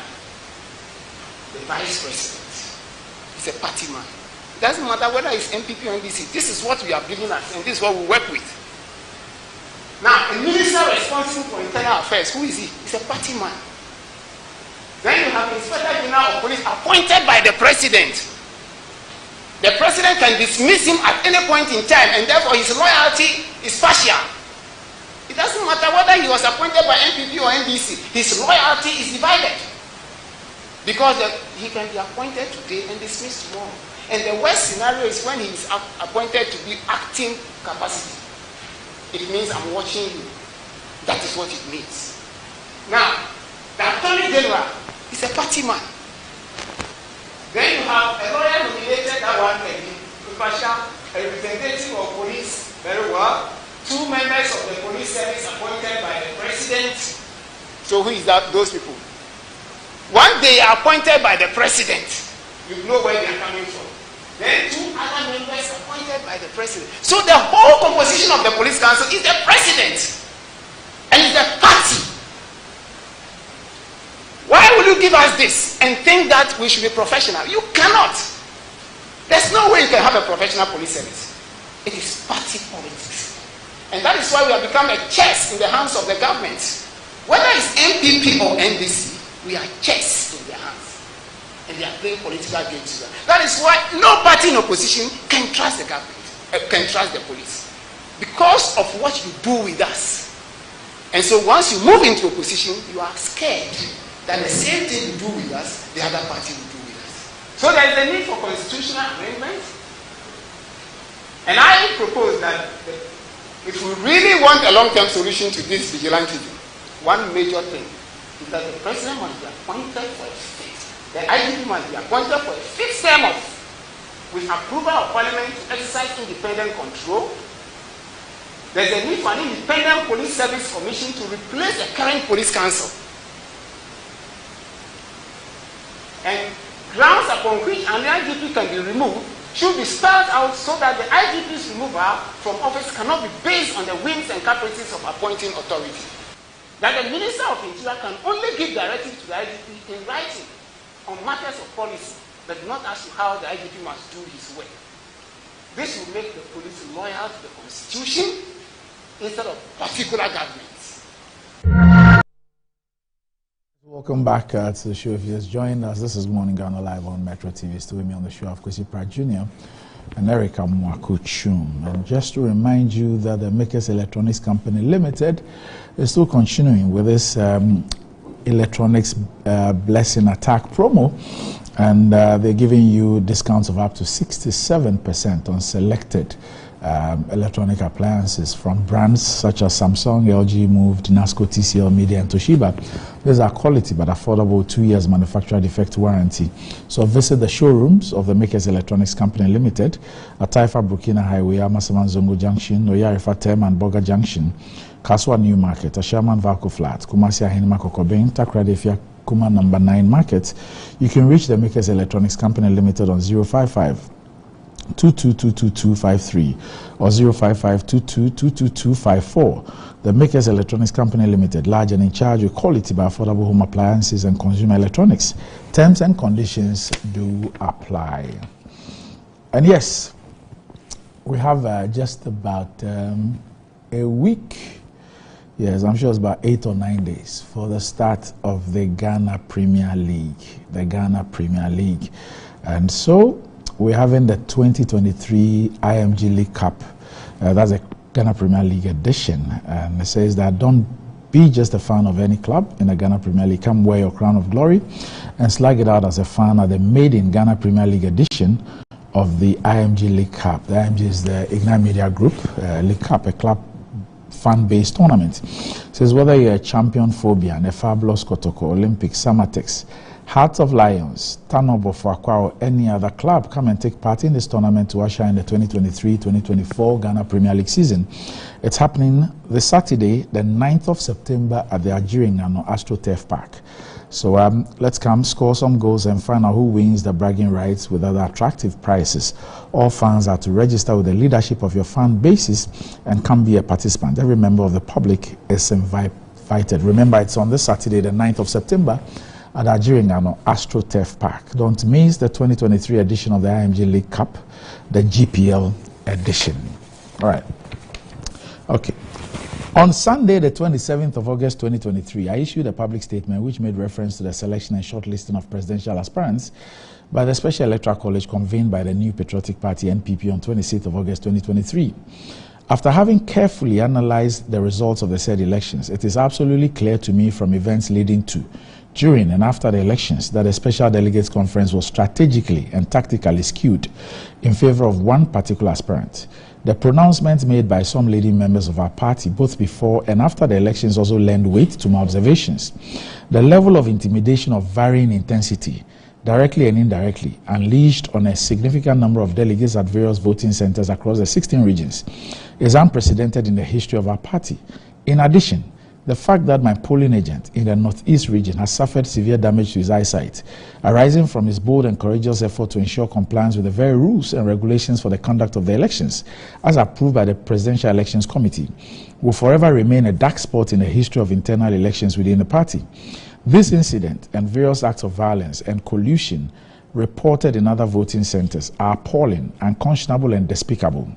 I'm committed to and value the safety of those who work with me and for me. I'll always fight for their interest. The question I keep asking myself is, how did we get here as a party in the first place, and how far are we prepared to tread on this dangerous path to self-destruction? Regrettably, I am not convinced that the circumstances I have referred to earlier will not persist or even be escalated in the next round of elections, for which balloting is scheduled for Wednesday, the 6th of September 2023. In light of the foregoing, I wish to confirm that I am honorably withdrawing from the process that will lead to the presidential primaries to be held on the 4th of November 2023. In the next upcoming weeks, I will provide an indication of the role that I will play in politics in Ghana after consultations with my family and other well-wishers, various stakeholders and interest groups. I wish all the other aspirants well as they continue on their journey. I also wish to use this opportunity to express my profound gratitude once again to my family, the Alan for President A4P campaign team, and all my teaming supporters in Ghana and from around the world who have supported me in diverse ways over the years. Please be assured that the battle is still the Lord's, and that those who wait upon the Lord shall have their strength renewed. God bless our homeland Ghana and make our nation great and strong. How did we get here as a party in the first place, and how far are we prepared to tread on this dangerous path to self-destruction? Eric. Randy. Yes. So, the New Patriotic Party, as it is now, in terms of, the older ones will talk about the UP tradition, and some go as far back as UGCC. But then the one that I know is the NPP. It's a party that is made up of people from diverse backgrounds who come together in unison to prosecute an agenda to govern this country. And for me, I hold my allegiance to, of course, the party. The country first, of course, but then you need a vehicle to be able to do the things that you want to do to engender the development that you require. And so for me, we also have a tradition, and the tradition is very simple, that we compete, and after competing, we will come together and forge together as one unit and prosecute our campaigns. That's the tradition of the New Patriotic Party. Reading this statement, to be honest, yesterday when I got wind of the withdrawal, I was a bit sad. I mean, and to a certain degree, also indifferent about it. But the reality is that when you go into an election, there are all sorts of emotions that would emanate, especially when you lose that election. And we all deal with election losses in so many different ways. And I feel that, I mean, the Honorable Kyerematen has every right to make a decision on either he wants to continue with the process or not. And like any individual within the political party, I think that we need to give him that right and respect that decision that he's taking. My challenge is the reasons that have been adduced for the withdrawal, and not to justify any skirmishes that happened within that particular process. And I feel that even if you're looking at the various centers, where you have 17 various centers and there's an isolated incident in one particular place, that cannot be the reason why you say that the whole process was marred by either certain acts of omissions or commissions. But he reserves that right to say these things. I feel that for us as a political party, it's very clear. I mean, I think I even said here some time back when I indicated my endorsement for the vice president that you have to be someone from another planet to know that this election was Dr. Mahmoud Bawumia's to lose. Because the mood and the, if you like, the narrative from the various quarters across the country suggested that the party people wanted Dr. Mahmoud Bawumia to be the flag bearer of the NPP. But again, that's not to say that if you feel that you can do better or you have much more to offer, you can't go to the people and convince them to vote for you. So I don't see anywhere that suggests that certain things have been done to disadvantage certain candidates and that should actually result in the withdrawal. But those are justifications that those persons can make themselves. I believe that as a political party, and even for the party, magnanimity is extremely important because you can't go into an election of this magnitude without a certain united front. And so for me, I think that in terms of delving into the issues as to why there's a withdrawal and all of those things, I'd have to be a bit more, if you like, circumspect in my analysis. I believe that regardless of what happens, the party will remain strong, it will still be steadfast and use some of these learnings also for the future, so that sometimes, I mean, in politics, certain things happen where you might be unhappy about. I mean, I can use myself as an example. There are so many things that I can complain about, but it's sometimes in the larger interest of the political party that regardless of what you feel that is either persecution or marginalization or certain acts, you hold true to the fact that you're going to support this political party and contribute to your quota to make sure that we are able to achieve the things that we want to achieve. Now, somebody like Kyerematen, you can't write the history of MPP without talking about Kyerematen. And of course, I am not his advisor. I don't know what he intends to do subsequently going forward. But all I'll say is that, yes, I mean, if he's made that decision, people should be minded by his right to make that particular decision. But for us as a political party, we'll continue to defend the New Patriotic Party in some of these things. You know, elections are very difficult. Yesterday, I think I was listening to Nana Komia, and he was very profound in his pronouncement. He says that elections are very difficult, and emotionally people deal with it in so many ways. And just last week, when we went to the polls, it's a bit soon, it's very early days yet. The emotions are still raw. And for me, I think that we need to leave the door for anybody that wants to continue to support the party and do right by the party.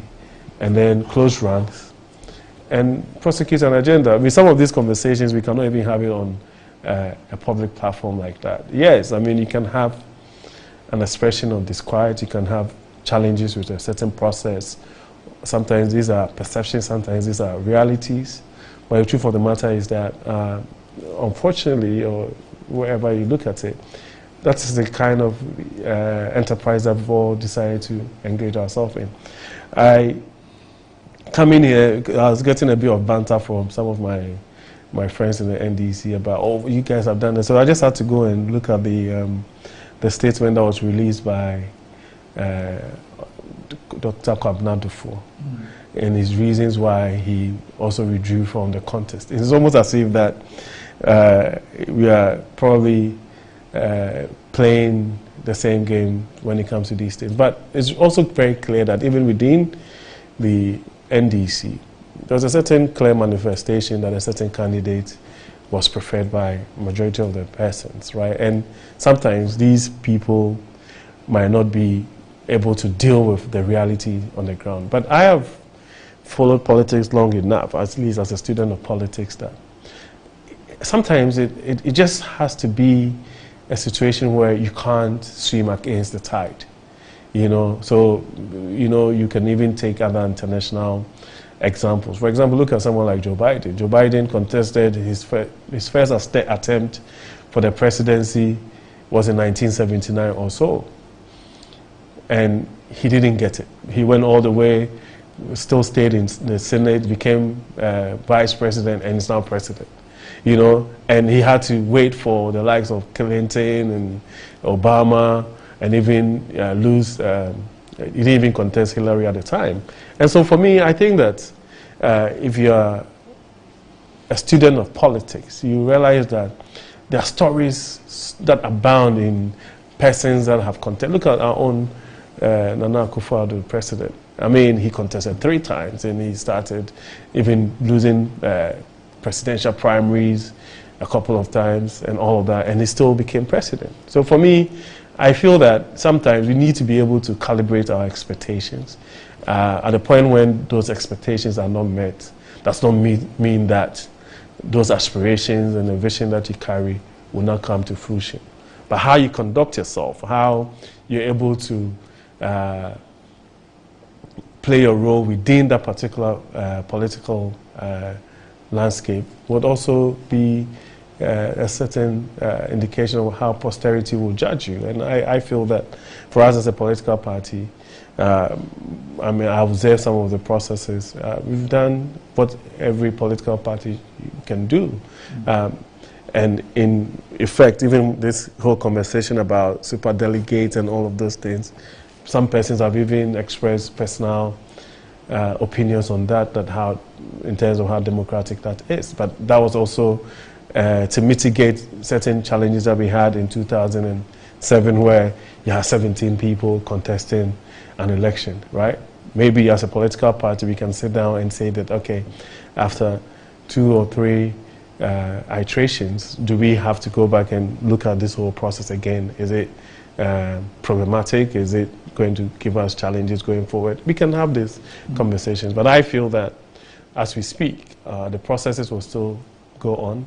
Today, the balloting process will start, and the party would remain strong as we go forward. Sure. So, Guy G says that, you know Guy G? Yeah. Okay, so it's a great disappointment of how we've turned our party to in this internal preliminary election in selecting a representative stroke candidate for the upcoming election on 2024. It's very sad for a leading member, stroke contender in the caliber of Honorable Chief Alan Kyerematen, to withdraw from a crucial internal election of this nature just like that, and some people are happy. I have no regret in saying that it's good for some people to see Chief Alan off the party than the unity and togetherness of our great party. There's not much to be said than to wish the remaining aspirants well in the November 4th presidential primaries. Well, I've read the statement which was issued by Mr. Alan Kyerematen. Were you surprised? Not surprised. Not surprised at all. But the other thing I like to say is that he hasn't said much. He has said very, very little. Look, he has a whole range of options before him. Whole range, many options before him. Whatever option he takes would have some huge significance.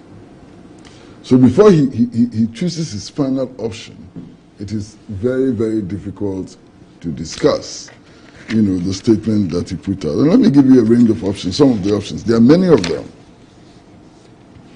Look, one of the options he can take now is simply withdraw from the political party and contest as an independent candidate. And in coming to this conclusion, he may very well imagine that he can push the elections into a second round and become the ultimate kingmaker of Ghana. That's one of the range of possibilities. He may also decide that of the 4 contestants in this race, he will support one, put his full weight behind one, and make sure that, those who are responsible for all the things that he has listed do not become beneficiaries of a faulty process. He can't do that. He can also just decide not to contest for presidential candidate of the party, but just stay and watch, which would also have its meaning and implications and so on. So as for the options available to him, there are so many of them. In fact, there's even one other option. He can decide to form his own political party. It's an option which is before him. You understand? There's so many options. I'm waiting with bated breath to see what option he elects. And in his own interest, I would advise that he shouldn't wait too long. If he waits too long, his forces will dissipate. You understand? There are some people who today are saying that, if he's out of the race, then what are they going to do? They better rush to Baumia camp, so that they can have somewhere to anchor and so on. There are some who are saying that, well, if he's not interested, I met a woman this morning, and she's saying that if Alan Kyerematen is not in the race, she has nothing to do with MPP. She's quitting and so on. You understand? So it's important for Mr. Alan Kyerematen to come out as quickly as possible with what option he has elected, so that his forces are not dissipated, are not scattered. He needs to keep his forces, together. But really, he raises very, very, very important issues in this statement, extremely important issues in this statement. And one of the things I find most interesting is the fact that before they went into the Special Delegates Congress, all of them, contestants, party executives and so on, agreed on the rules. Okay. In the middle of the competition, the National Council meets and says, look, let's put those rules aside, they are new rules. That's unfair. That is not something that anybody can tolerate. It's completely unfair, you understand? And I can see why he's so very unhappy about, what has happened. And then he's talking about pronouncements made by leading members of the party, both before and after the elections. And he says, with those kinds of statements, how can anybody be sure of fairness? When you have leading members of the party coming forward and say, as for so-and-so, he will win by 95%. If leading members of the party are talking like that, any contestant should be worried. Because if they talk like that, they will do everything to make it happen. And that one is quite clear, you understand? Then he talks about the level of violence in the Superdelegates Congress. Now, mind you, there are only about, I think, 960, who contested, who were delegates to this Congress. And if when only 960 contests, you have this level of violence. What level of violence?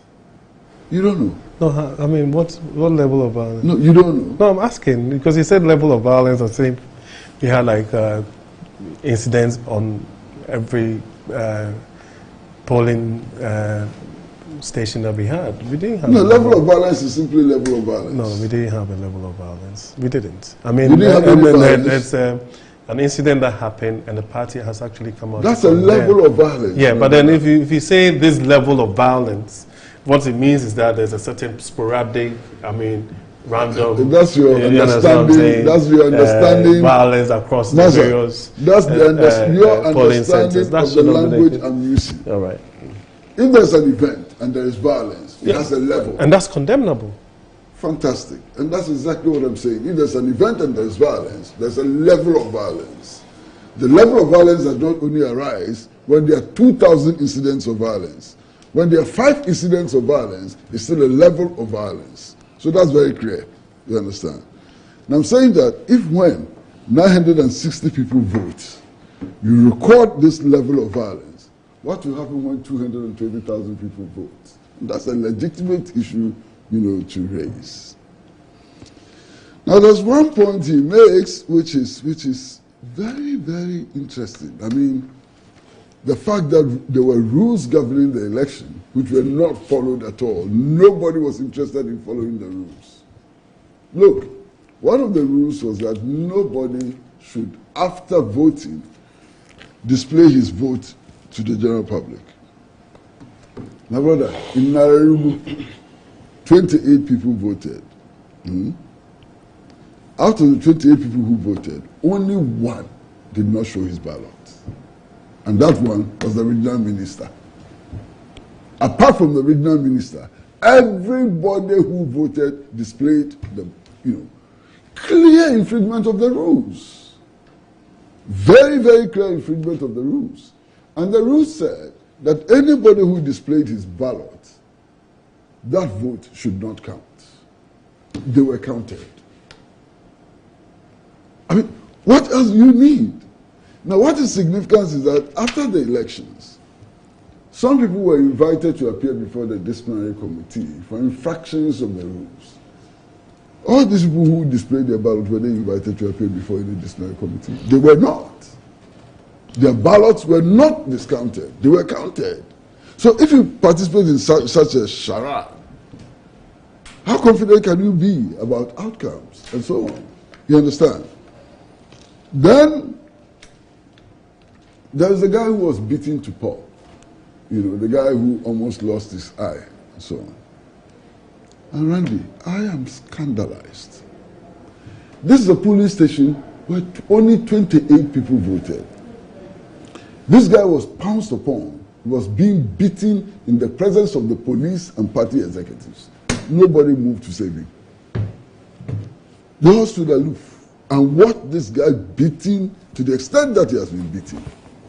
There's another case of beating, the guy who was brought to the 37 military hospital and is still recuperating. When he was being beaten, what did the party officials and so on present there and the police, what did they do? What did they do? So these are very, very serious infractions, and I'm not surprised at all that Mr. Alan Kyerematen has decided first to pull out, of the November 4th elections, and I'm hoping that he will clarify the position and put his options before the country and before the party. Look, let me read this. It says, I am committed to and value the safety of those who work with me and for me, and I will always fight for their interests. The question I keep asking myself is, how did we get here as a party in the first place? And how far are we prepared to tread on this dangerous path of self-destruction. This is a serious statement. So it's regrettably, I'm not convinced that the circumstances I've referred to earlier will not persist or even be escalated in the next round of elections, for which balloting is scheduled for Wednesday, the 6th of September 2023. Very clear statement.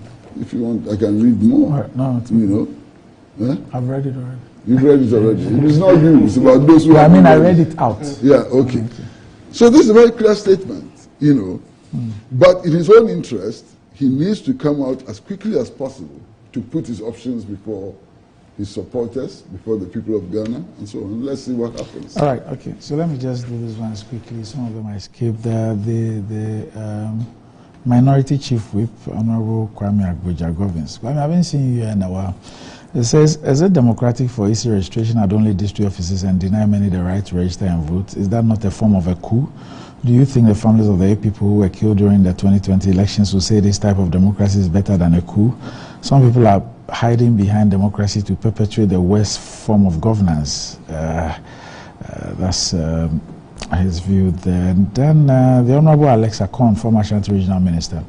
It says, Eric speaks for government and should be addressing what pertains now. For example, in the case of Winner Takes All, I attended a meeting at the CDD as a deputy minister and also attended another one in Kumasi at the Royal Ameta Hotel in 2016, the election year, as a regional minister, chaired by the then chairman of the National Peace Council, Professor Emmanuel Asante. It says, Eric, you normally say, let's have a conversation. So what has happened to that conversation under your regime? Then, Chairman Paul Afoko, it says, good morning to both of you. It says, one solution that I think we have to give serious consideration to is developing our own political system, no matter how flawed. A champion through the Unigov proposal demonstrated that he was aware of this faulty system that the colonialist plunderers imposed on us. A system that now has some of our own wasting their learning to defend and uphold, waxing and waning lyrical, trying to outdo each other to demonstrate to our oppressors how well they have internalized. Okay, so that's Chairman Afoko's view on this as well. So on your banter about levels of violence, Bakujobafu sends me a technical definition. It says it's a quantitative scale of violence used in a methodical pyramid, the methodology of the Akban. This quantitative scale depicts the possible damage that a technique, a weapon, or a physical aggressive engagement can cause. So whatever you do with this definition is your own business. That's just about it. But today's the birthday of, he's a deputy national organizer, right? Kobe Ballon. Yes. Today is Kobe Ballon's birthday. NBC. Yes, so happy birthday to you, Kobe Ballon. Happy birthday to you. So that's also the birthday of Owusu Banahini. Happy birthday to you, Owusu Banahini. Okay, all right. So that'll be, gentlemen, for the morning. Up next, GMG Trends.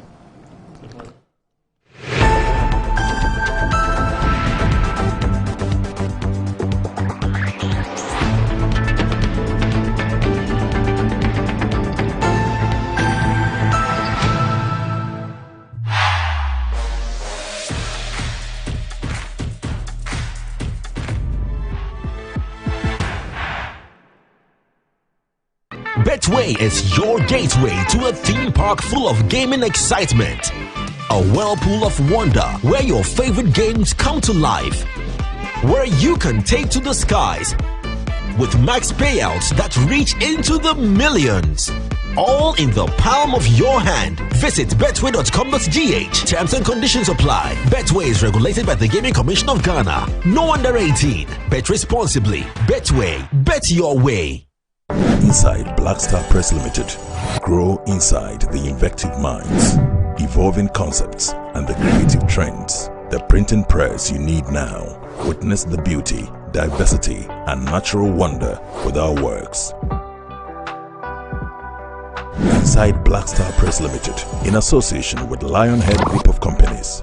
Call us now on 0200-880-000 for all your print works. Black Star Press Limited, a worldwide reputation for quality printing.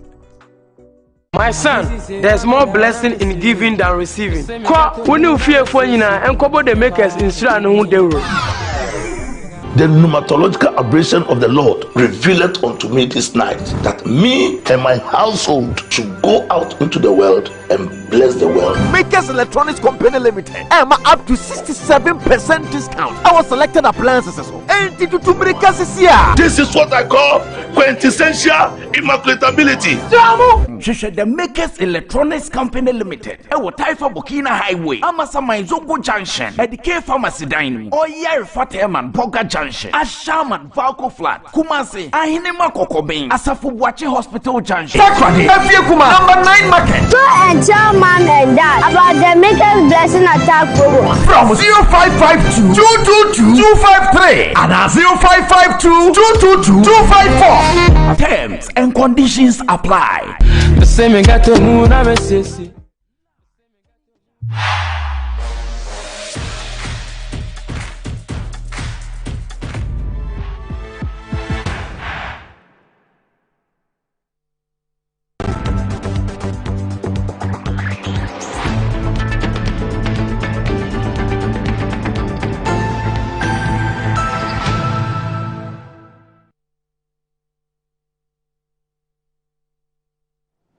Right, welcome back to the show. If you just joined us, this is Good Morning Ghana, live on Metro TV. Time to check out what is trending on social media with Desi, the star boy.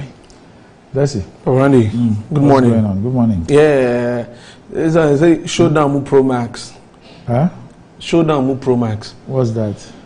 The Showdown now it has elevated because one of the candidates that everybody thought was going to give away from me says a proper showdown between DMB and Ken. Okay. So that's what's happening on social media. I'll get into the comments real quick here, but of course, thank you so much for sending your messages as always. Hashtag Good Morning Ghana or GMG on Twitter. So let's get into it. This one says that this is from Facebook. Musa Wakiki says, good morning, Dr. Randy. Hope you and your panelists are all doing good. Watching you live from Niger. Okay, that's nice. That's Niger though. Joe Banson says, Eric defining democracy as just to go and vote after every 4 years, even if it can be skewed or the will of the people being subverted. That's from Joe Banson on Facebook. Also, Musa Abatua says that content of withdrawal statement by Alan indicated that Akufo-Addo failed to honor his promises to him. He is a strategic politician, hence he won't take side decision in vacuum. They be using Machiavellian tactics to favor Bawumia. Another contestant will withdraw. That's from Musa Abatua. And this one from James Lodi says, it seems the president has lost touch with the happenings in this country. Positive results on paper. I beg, must I shift a bit? One favor again from you, Mr. President, since the ban on Galamsey is working, please kindly ban the economy from misbehaving. Oh, Charlie. People don't get chill. All right, so is there a ban on small scale mining or a ban on Galamsey? How do you ban an illegality? Well, true though. Yeah. So it's already a crime. It's already a crime, so you cannot ban a crime. It was small scale mining that was banned for a period. Yes. Yes. Okay. It's not Galamsey. How do you ban Meda?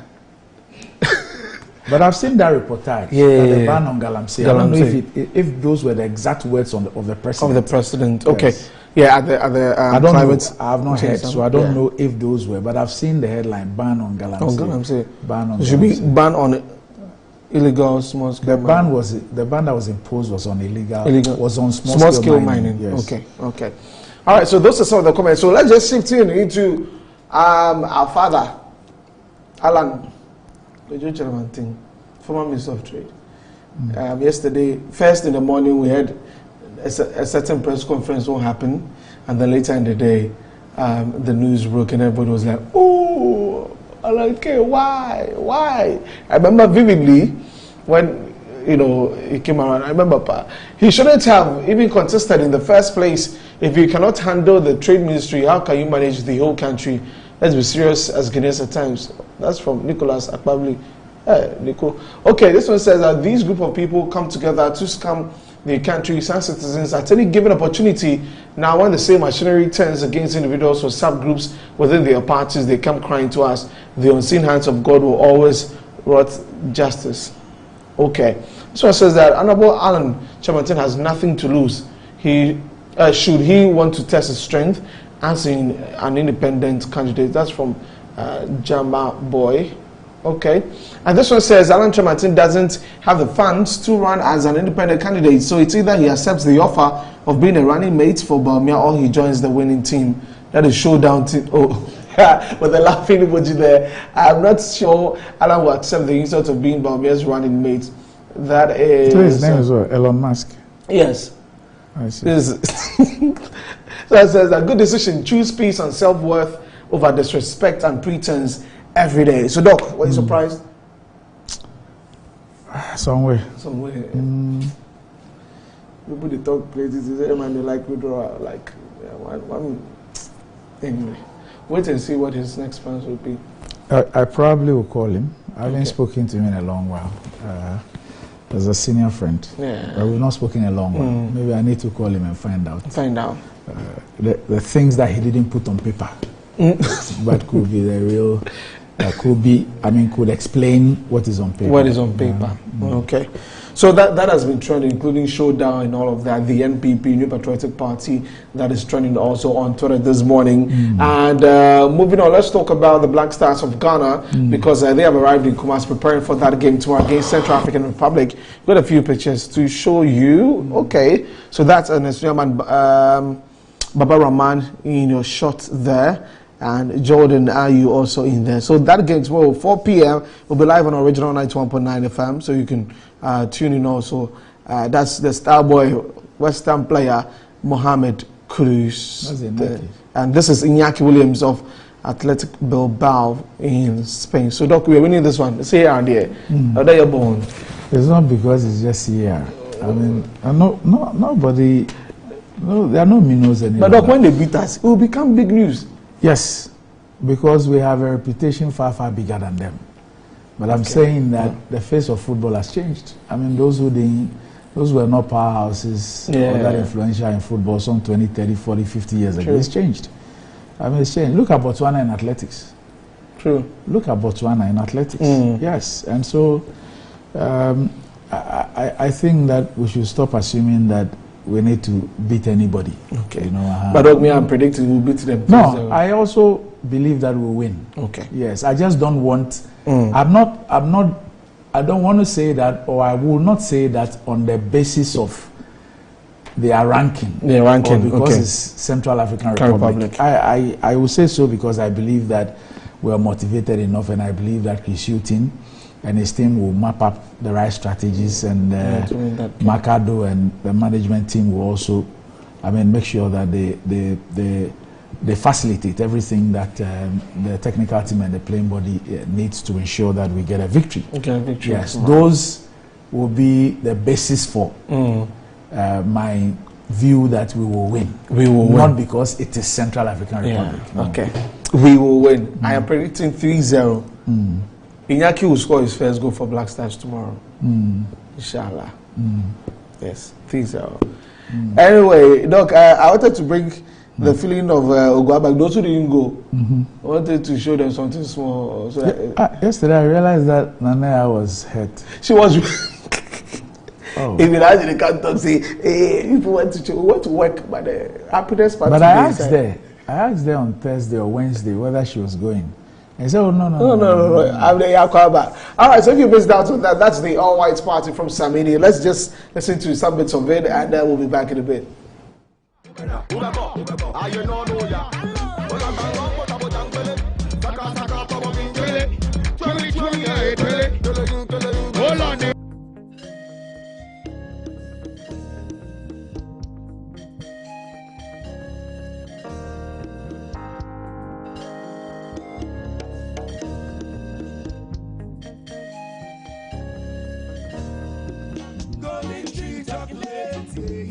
We got all each and every day me get me treat. Oh yo, my oh, time at the chase and then no money. Oh my oh, see my heart back, but she thought they grind for my kenke. Take this as take it. So when my baby there, as I'm waiting every day, hoping this is will come my way. When my baby there, my baby there, young guy, will come my way. But feel you, feel you, but feel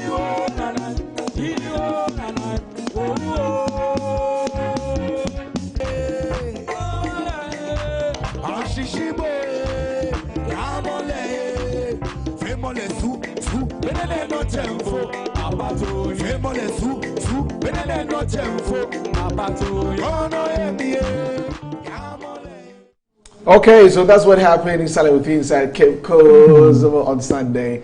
Yeah, it was nice. And I was there. Yeah. Oh, that part there, and Doc was in there. You know. So. Oh, okay. I just saw a head that looks like mine. I said I take you start for the inside. Well, when you see Doc in a casual dress down, I say, I'm sure so costly phone. Yes. Okay. No, you see, no, this part you only see the shirts like this.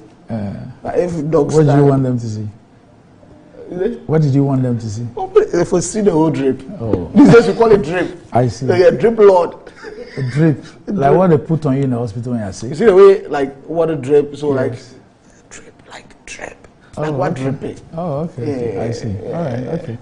All right, Doc. So this same September, yes, I'm told that the next stop is we are going to Ekropong. Ojura. That's the last week of September. Yes, so from that's 28, 29, so 30. Metro TV, original TV, original yes. 91.9. Yes, Doc. Okay. Yeah, I'm going to my hometown, but in fact, which one is your hometown? I'm 322. Okay. But you can't hear thing. I'm sure my father is watching. He will be disappointed in me that I can't speak Ekap. You can't. Okay. Yeah, well, that's good. That's better. Yeah, that's better. Yeah, we could be free. So watch out for that. We're coming to Ekropong at the ending of this month. But this Saturday, it's the IMG League, yes. Ghana DPL Premier edition. Yes. Ghana Premier so edition. we're going to the Adjugano AstroTurf. Come join us. You are Hearts of Folk, right? Oh, of course. Okay. Phobia, correct one. Okay. But I've said that Annie will be no, but now I'll be Heart of Folk. One, Heart of Lions. Which one will be to the left? This is where my heart today. This way. Which one will be to the left? To the left. Yeah. No, I said which one? Which club will be to the left? Since you are doing Heart of Lions and Heart of Folk. Look. Now I just want to know which one will be to the left and which one to the right. Charlie, loyalty. So which one? Just answer.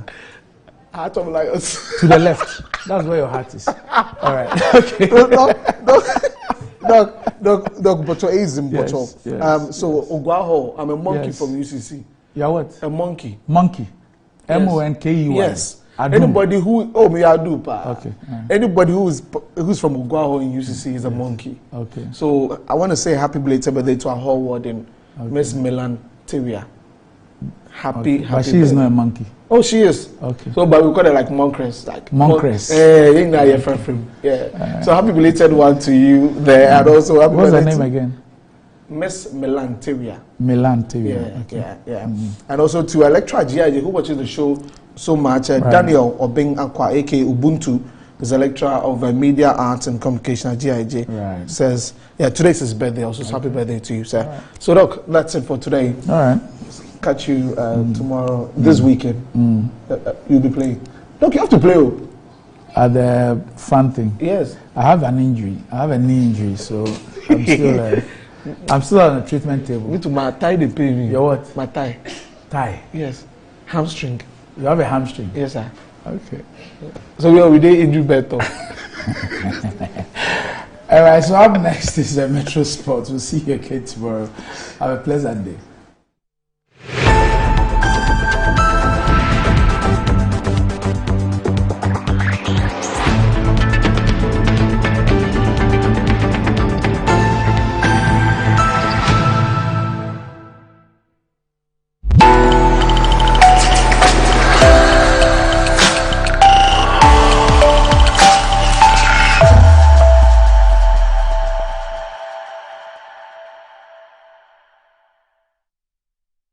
The generation of trash happens from homes, industries, offices, schools, municipalities, and many other places.